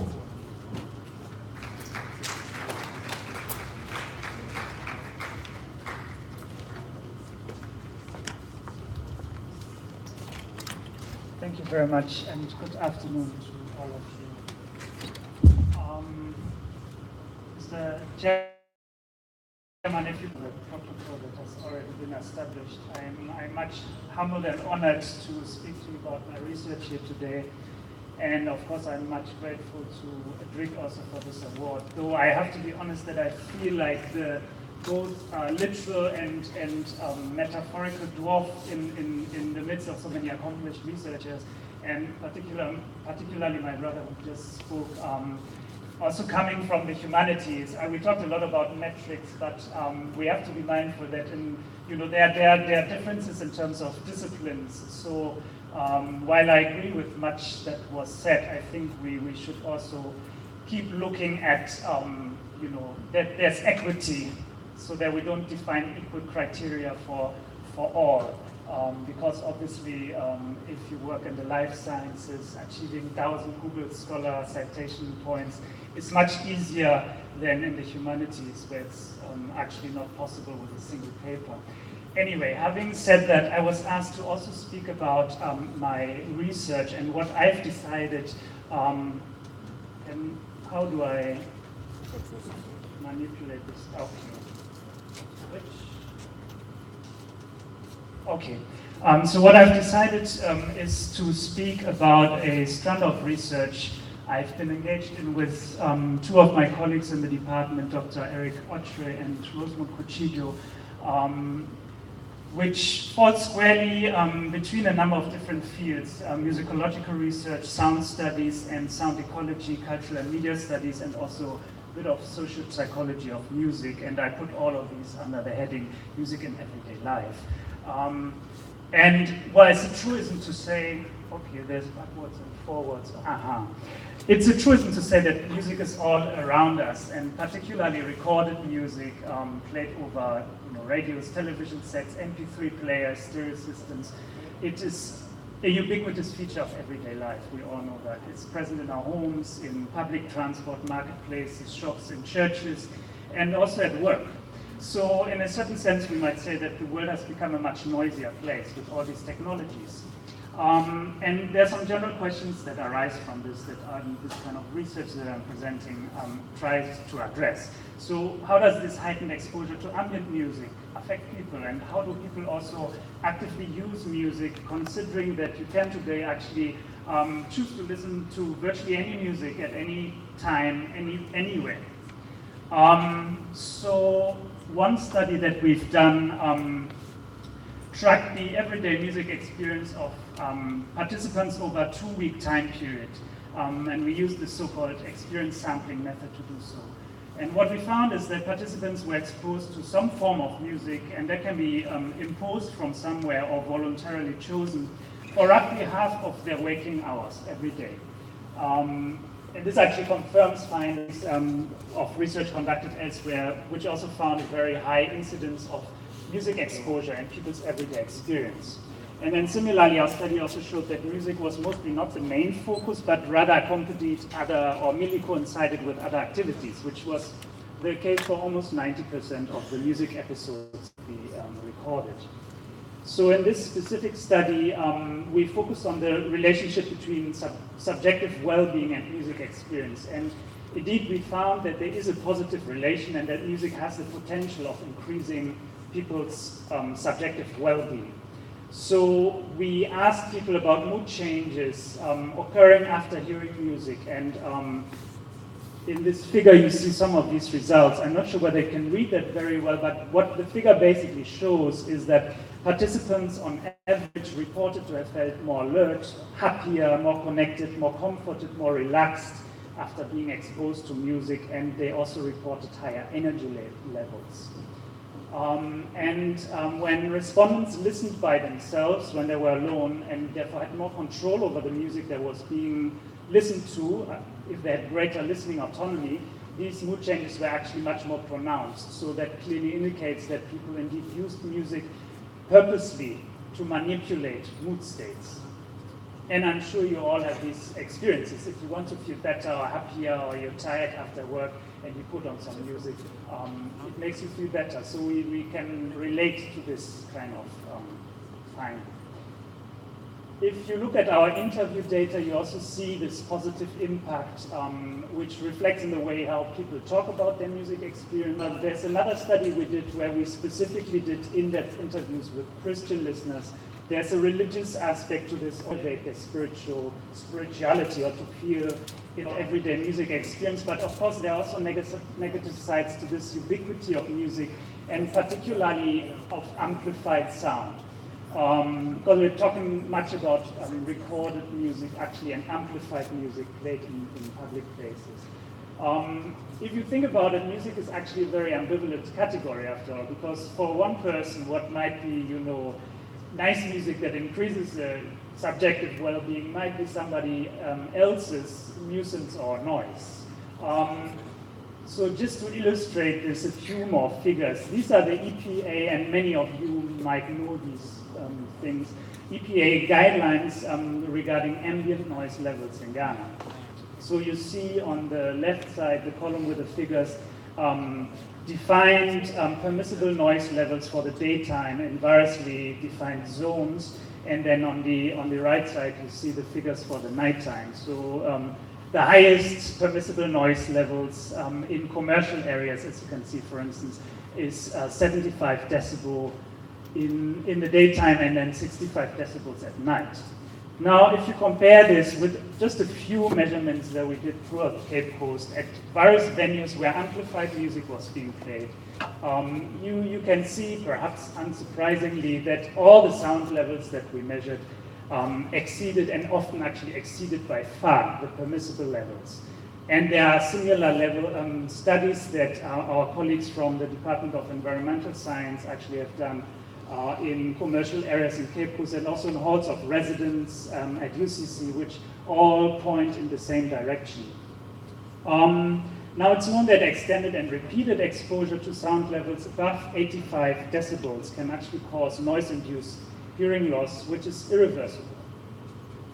And in this regard, musicians and people handling sound equipment, but also regular churchgoers who are likely to be exposed to high sound levels on a regular basis are at a particular risk. And indeed, when we tested the status of hearing of 21 professional and lay musicians in Cape Coast who had an average exposure to loud amplified sound of about 15 hours per week, over 40% of them showed signs of mild to moderate noise-induced hearing loss. So in their audiograms, you can see this typical notch around 4 kilohertz, where the hearing is impaired, or is starting to get impaired.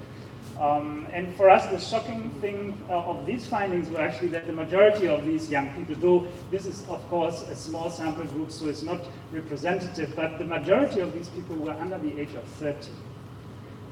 And quite apart from hearing loss, I mean, we all know, and there are numerous studies that confirm this, that there are other negative physiological effects of noise, even at much lower sound levels than these prescribed thresholds. And so effects can range from hypertension to heartburn, ulcers, mental image, stress, insomnia, and generally actually reduced efficiency and decrease of performance. So clearly all these findings point to the fact that we need an increase in public awareness about the negative effects of noise and amplified sound. And of course, agencies like EPA have also to sit up and enforce existing legislation. And every now and then you see in the newspapers that EPA goes around in Accra and closes down a church, but these are very punctual or very isolated cases, so the problem persists. But I think also that it's a larger cultural issue. Some of the research we've done is like about the perception of sound also and noise. And this is, I think, an issue where we are all called, to be involved. So we need to start from ourselves, actually, in our homes, at work, in church, wherever we find ourselves. And even here at UCC, we all know how much we struggle to actually even enforce our own regulations concerning excessive noise making. Every semester we have these complaints from colleagues that, because of noise, you can't lecture or this or that. On a lighter note, maybe, I want to close with a piece of music. I'm introducing to you a piece of music You might know it actually. It's a rather infamous work by the American composer John Cage. And the title is 4 minutes and 33 seconds, or just 4:33, because the first performance in 1952 took exactly that amount of time. So this is the score, and in the musical score, if you see the Latin term tacit, which literally means it is silent, it indicates that an instrument or voice should have a rest. So the whole piece consists of nothing but silence. Can contemplate that for a moment. Well, I think this is one of the most misunderstood pieces of music. Well, is it music? At least one of the most misunderstood pieces in music history. And when it was premiered, actually, people got furious and thought it's a practical joke. But Cage himself was quite serious about it, and I just want to share what he had to say later in an interview about this piece. And I quote, he says, "No day goes by without my making use of that piece in my life and in my work. I listen to it every day. I don't sit down to it. I turn my attention toward it. I realize that it's going on continuously. More than anything else, it's the source of my enjoyment of life.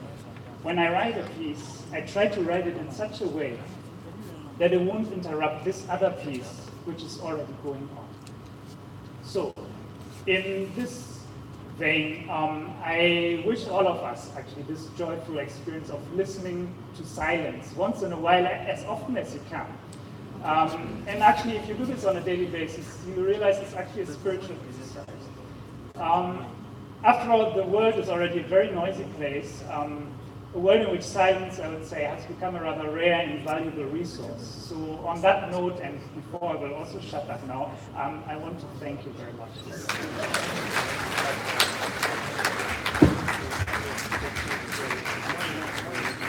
Thank you very much, Professor Afro and Carl, for the presentation.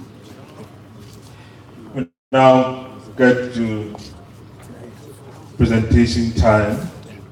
We're making presentation of awards to research awardees. And now please call on Professor R.C. Abedu of KNUST to help us with the presentation.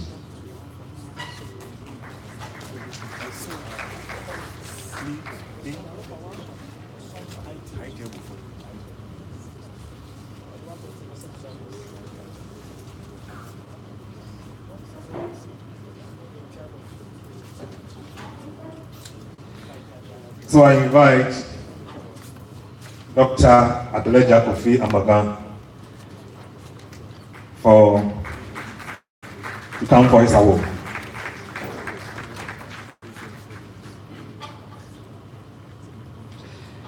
In this category, they are being awarded for their scholarly achievements.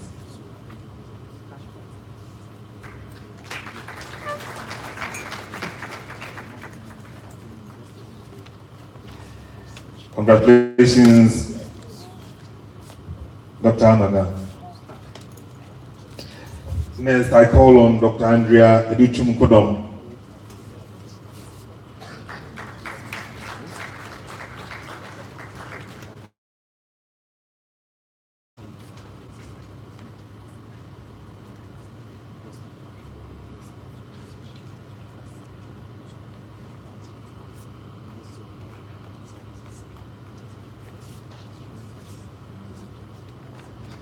Professor Florian Carl will come up again.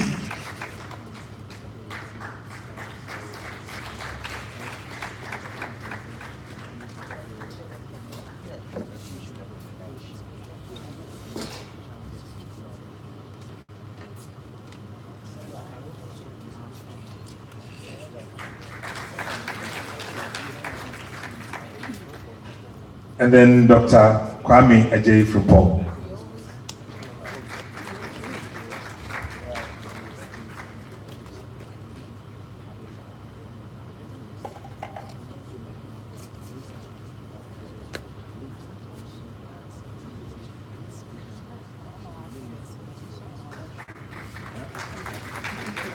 Thank you, Rep of Dr. Frimpong, and thank you very much, Professor Abedu. At this point in time, I will please call on all those who won the awards at the college level. Theirs will be done at the college level. Drake wants to decentralize the awards at that level. So all those who won at the college level, please be upstanding for us to acknowledge you.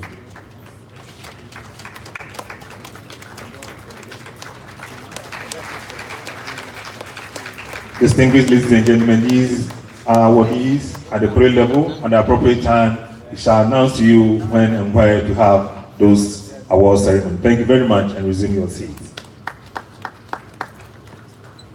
I also humbly ask all applicants, both successful and unsuccessful applicants, to be upstanding, so we acknowledge them for their hard work. All applicants.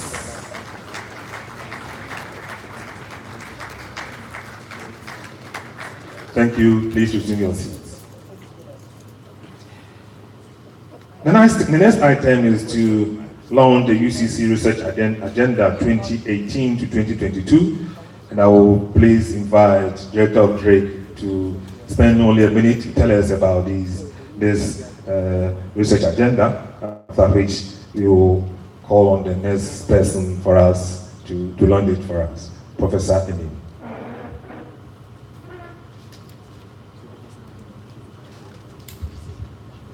Thank you. Colleagues, between the period 2012-2017, the University of Cape Coast had its maiden research agenda. And that elapsed, obviously, last year.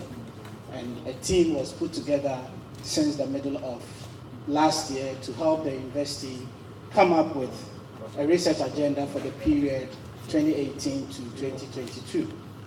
It was purely a bottom-up approach, a very consultative approach, and we've come to a point where the university has settled on the theme, education and environment for sustainable development. So as Mr. Boy said, I'll speak briefly about this. In deciding on the theme for the next 5 years, as I indicated earlier on, it was strictly a bottom-up approach to get a sense of what colleagues are doing, but mindful of the national development agenda, the 7-year development agenda that Ghana has subscribed to, the Agenda 2063 for Africa, and obviously the UN Sustainable Development Goals. So the theme that has sustainable development specifically has the 17 Sustainable Development Goals in mind, stretching from the issues of hunger right down to the issue of data and monitoring, and all the macro issues and the micro issues that we have in the 17 SDGs. And the reason why we are doing that is twofold. One is, as the keynote speaker said, for the university to identify itself with what is happening globally, and if we are successful in doing that, that will be the basis for attracting resources. The two interventions, that is education and environment, colleagues, the university have chosen it because, again, as the keynote speaker said, we want to be identified with something. The risk in there is that we would interpret education from a discipline point of view. That is not a focus for the university. Education in here is defined broadly, and it transcends education as discipline and touches on knowledge, and how knowledge can be used as an input and at the same time as an output. So we put an operational definition to education, and we do the same for environment. We don't define environment in the context of environment as a discipline, but environment from a contextual point of view, as well as environment from a discipline point of view. So for the next 5 years, whether you find yourself in the College of Health and Allied Sciences, Agricultural and Natural Sciences, Humanities and Legal Studies, Distance Education, or Education Studies, you would identify yourself with issues from education from a broader point of view, and issues for environment from a broader point of view. So premised on this broad theme, education, environment, and for sustainable development, each of the colleges have their own research agenda for the next 5 years. And we believe that moving from there, the faculties and the departments, as far as individuals, will lend themselves to this process. Thank you. Thank you very much, Professor Enin. Time for us to have the launch done. and I humbly invite Professor George Odro to do that for us. Shall we welcome Professor Odro as he launches the agenda for us? Professor Chair, the keynote speaker, the registrar, the senior members, colleagues, awardees. As I drove from Accra towards Cape Coast, very eager not to miss the presentation of Professor Japon, I drove past Mankesim where I could get ATL. So I tuned in. And when I tuned in, I was received, welcomed with a question. Who makes use of your research? That was the welcoming message I got from Professor Japon. Then I entered, and I came to meet a variety of questions, and then the challenge to the Vice Chancellor. And when he said he can say it because the Vice Chancellor wasn't here, I said I'm sorry. I think Professor Japon has really thrown challenge to us and has come out with very realistic issues which we as a university need to address. When he recounted the research achievements he recorded in terms of grants and made reference to Pro-Vice Chancellor when he was a Pro-Vice Chancellor, I was like, then I have failed. But he went ahead to say that he was a Pro-Vice Chancellor in charge of research. Here at University of Cape Coast, we have a Pro-Vice Chancellor in charge of undefined tasks. And so that makes the work very difficult. And I think that this one area as a university we need to change. So we can get Pro-Vice Chancellors who would focus on the research agenda and push this thing forward. Then we submitted a paper to amend the Act so we can have more than one Pro-Vice Chancellor. Registrar, I think we need to push first. Management is very much concerned about recent challenges. We note that in recent times, if you're a university who just concentrates on teaching without research, you cannot be counted as a university. And so I think this was one of the reasons DREC was formed. And we are very happy and we want to commend the director and his team for sustaining this award agenda. Management will do everything within its capacity to ensure that research is supported. We've added value to the grant that was given. We can't compare ourselves to Legon, UK and UST because of the endowment funds they have, but we'll continue adding value. Professor Chair, one of the things this year we want to do is to take advantage of the World Bank's African Center for Excellence, the second phase. The first phase, University of Cape Coast could not compete. But now we have no reason to say we are not competing because a window has been provided which fits directly into our agenda, education. And the AAU Director General told me, George, as for this, University of Cape Coast must have it. But then he went on to say something that among those who competed for the first phase, an observation that was made was that universities that really made membership of the research proposal purely a professorial affair couldn't make it. The reason being that the professors, there's so much on their hands. So meeting timelines become very serious. So what we have decided as management to do is that the committee that will be working on the research proposals from various colleges. They will be working through Drake, and they will be managed by the Pro-Vice Chancellor's office. In other words, we would identify individuals who may not be of professorial ranks, but who have the skills and expertise in helping us develop a winning proposal.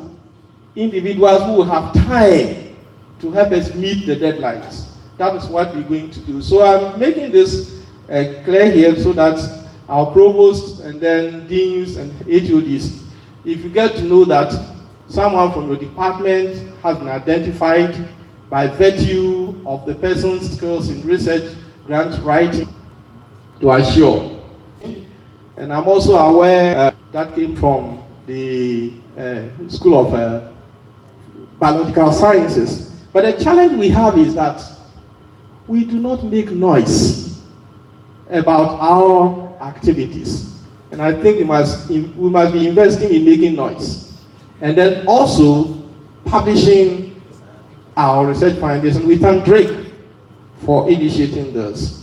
On this note, and on behalf of the Vice Chancellor, who would have wished being here himself, I want to indicate, and by that indicate, that the 2018-2022 research agenda of the University of Cape Coast is duly launched.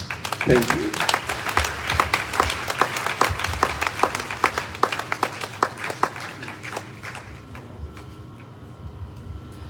Thank you very much for that wonderful launch. And then I'll call on all provosts present and deans present. Professor Odro will come back and then present 1 or 2 copies to you. The rest of us, our copies will get to us in due course. So provost present, deans, please come up stage as our Pro-Vice Chancellor presents you with the research agenda.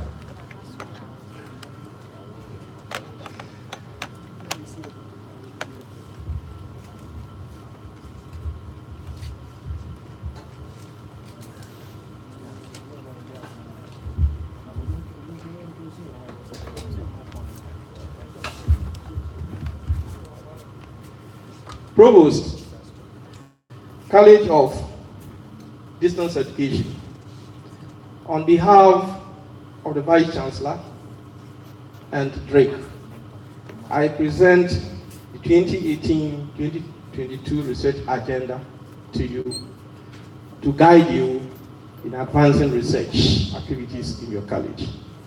Please let it not get dust on your desk. Thank you.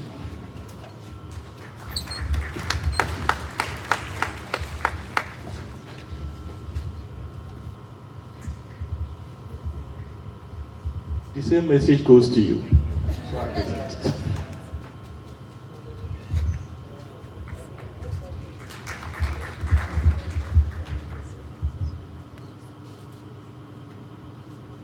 Okay.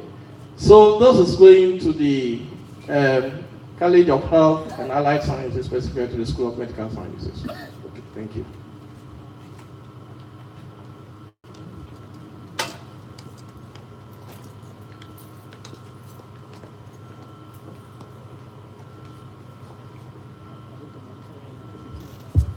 School of Allied Sciences. Allied Health Sciences, thank you very much. Yeah, so that goes to the same message and challenge.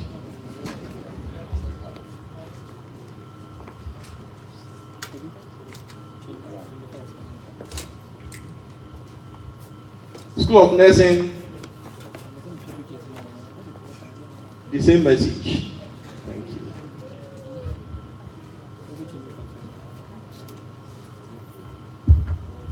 School of Business, the same challenge and message.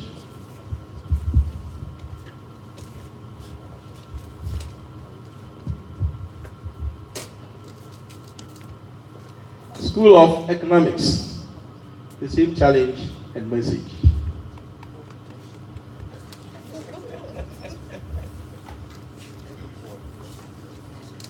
School of Physical Sciences. Exactly. So the same message and challenge.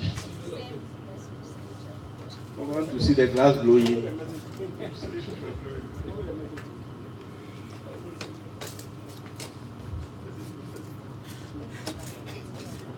Faculty of Arts, the same challenge. Thank you.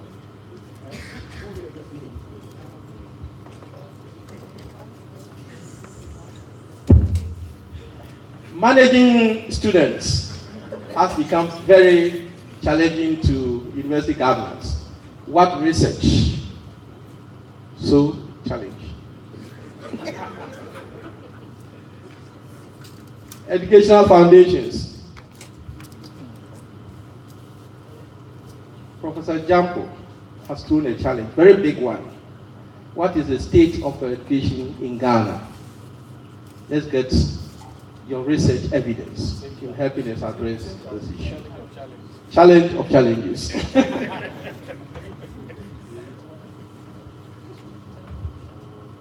Okay, thank you very much, Prof. Thank you very much, Prof. This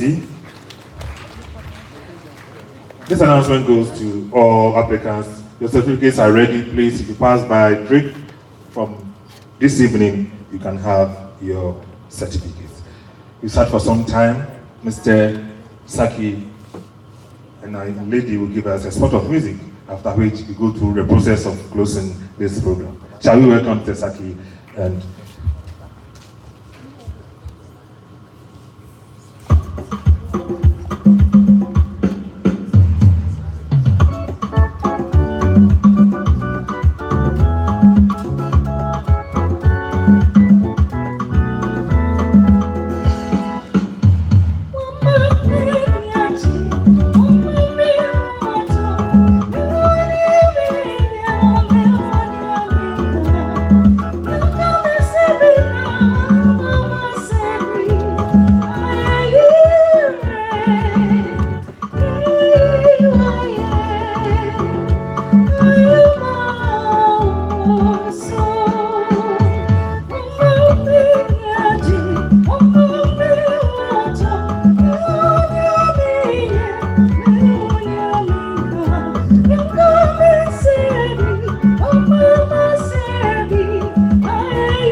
shall we do it better from the Saki and our sweet sister?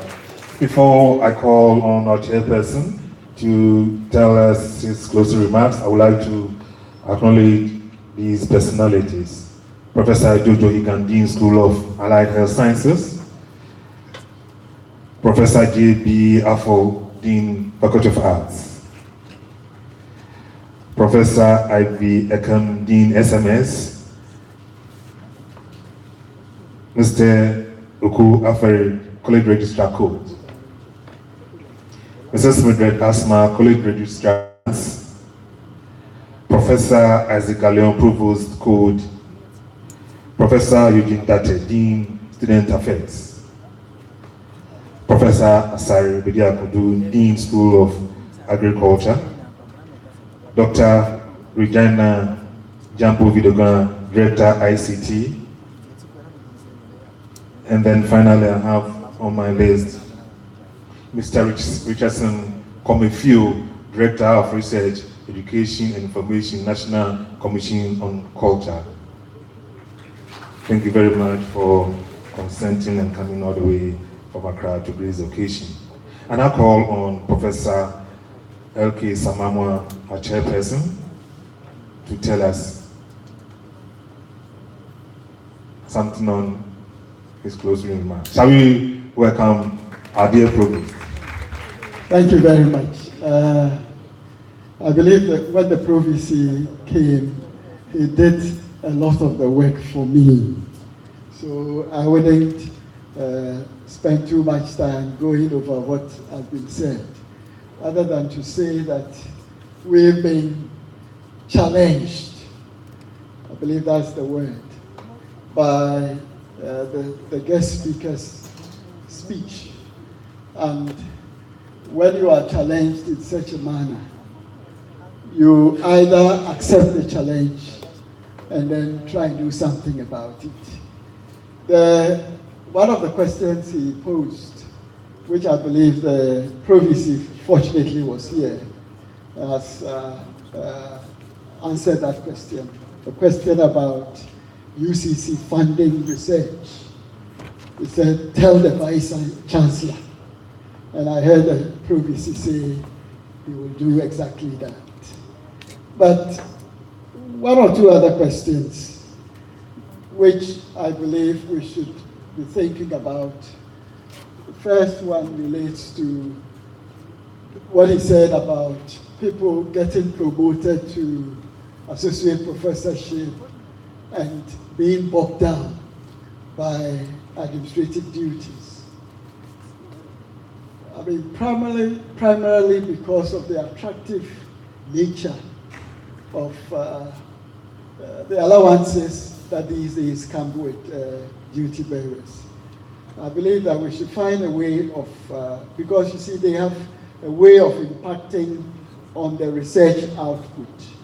Because when they get bogged down by administrative work, it affects negatively their research output.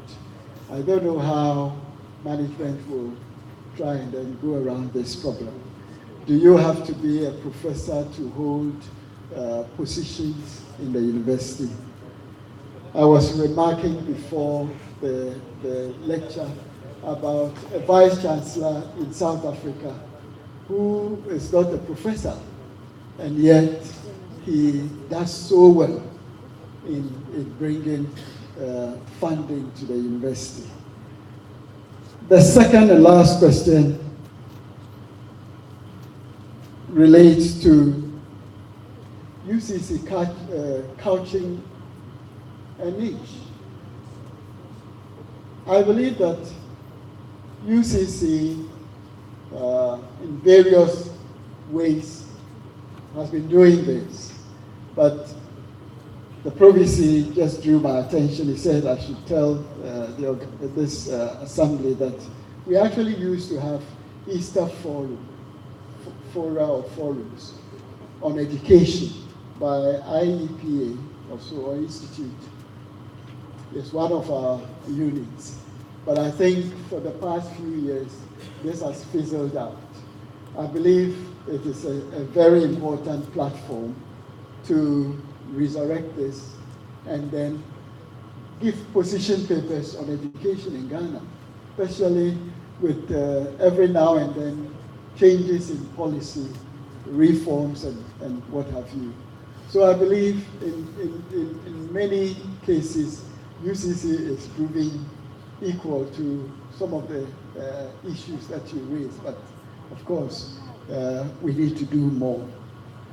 So on this note, I want to thank our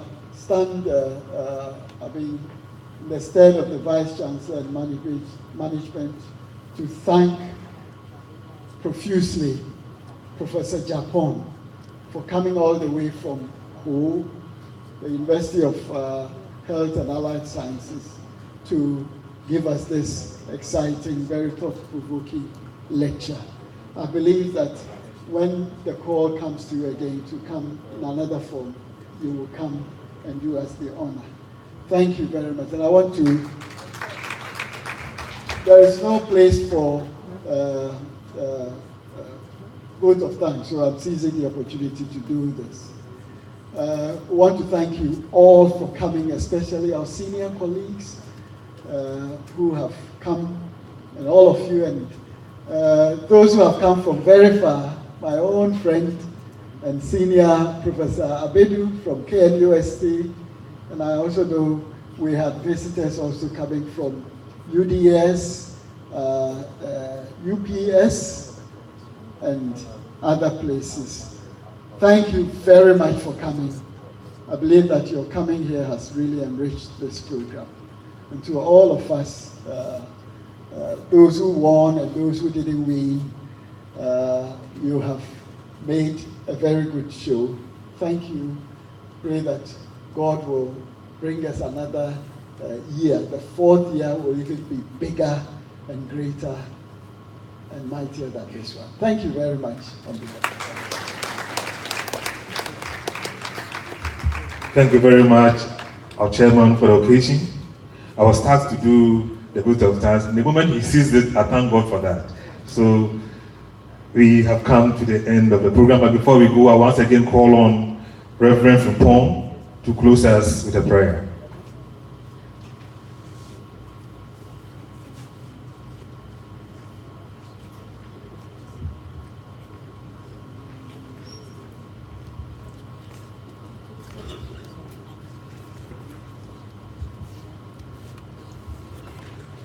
I would like to humbly invite all of us to be on our feet as we pray to close.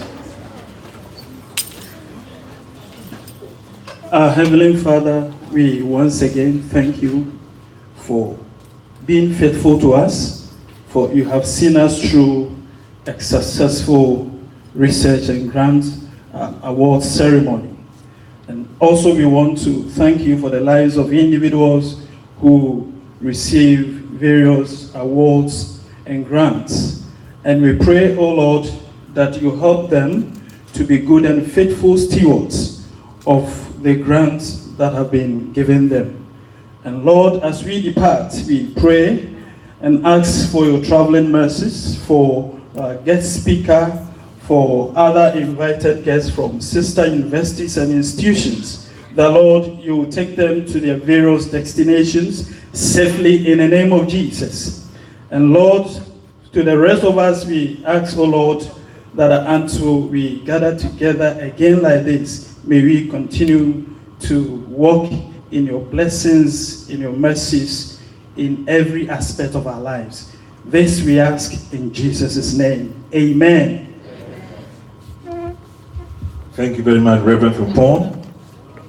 We thank you very much for coming. We believe that God will give us next year, so we'll see a bigger award. There'll be photo opportunity with all award winners, with the Pro Vice Chancellor or Chairperson, a guest speaker outside at the lobby. Please take to the door to my left, and then we take the photograph there. All award winners, we're taking a photograph with our dignitaries up here. Award winners, don't move away. Please take the photograph with our dignitaries before you leave.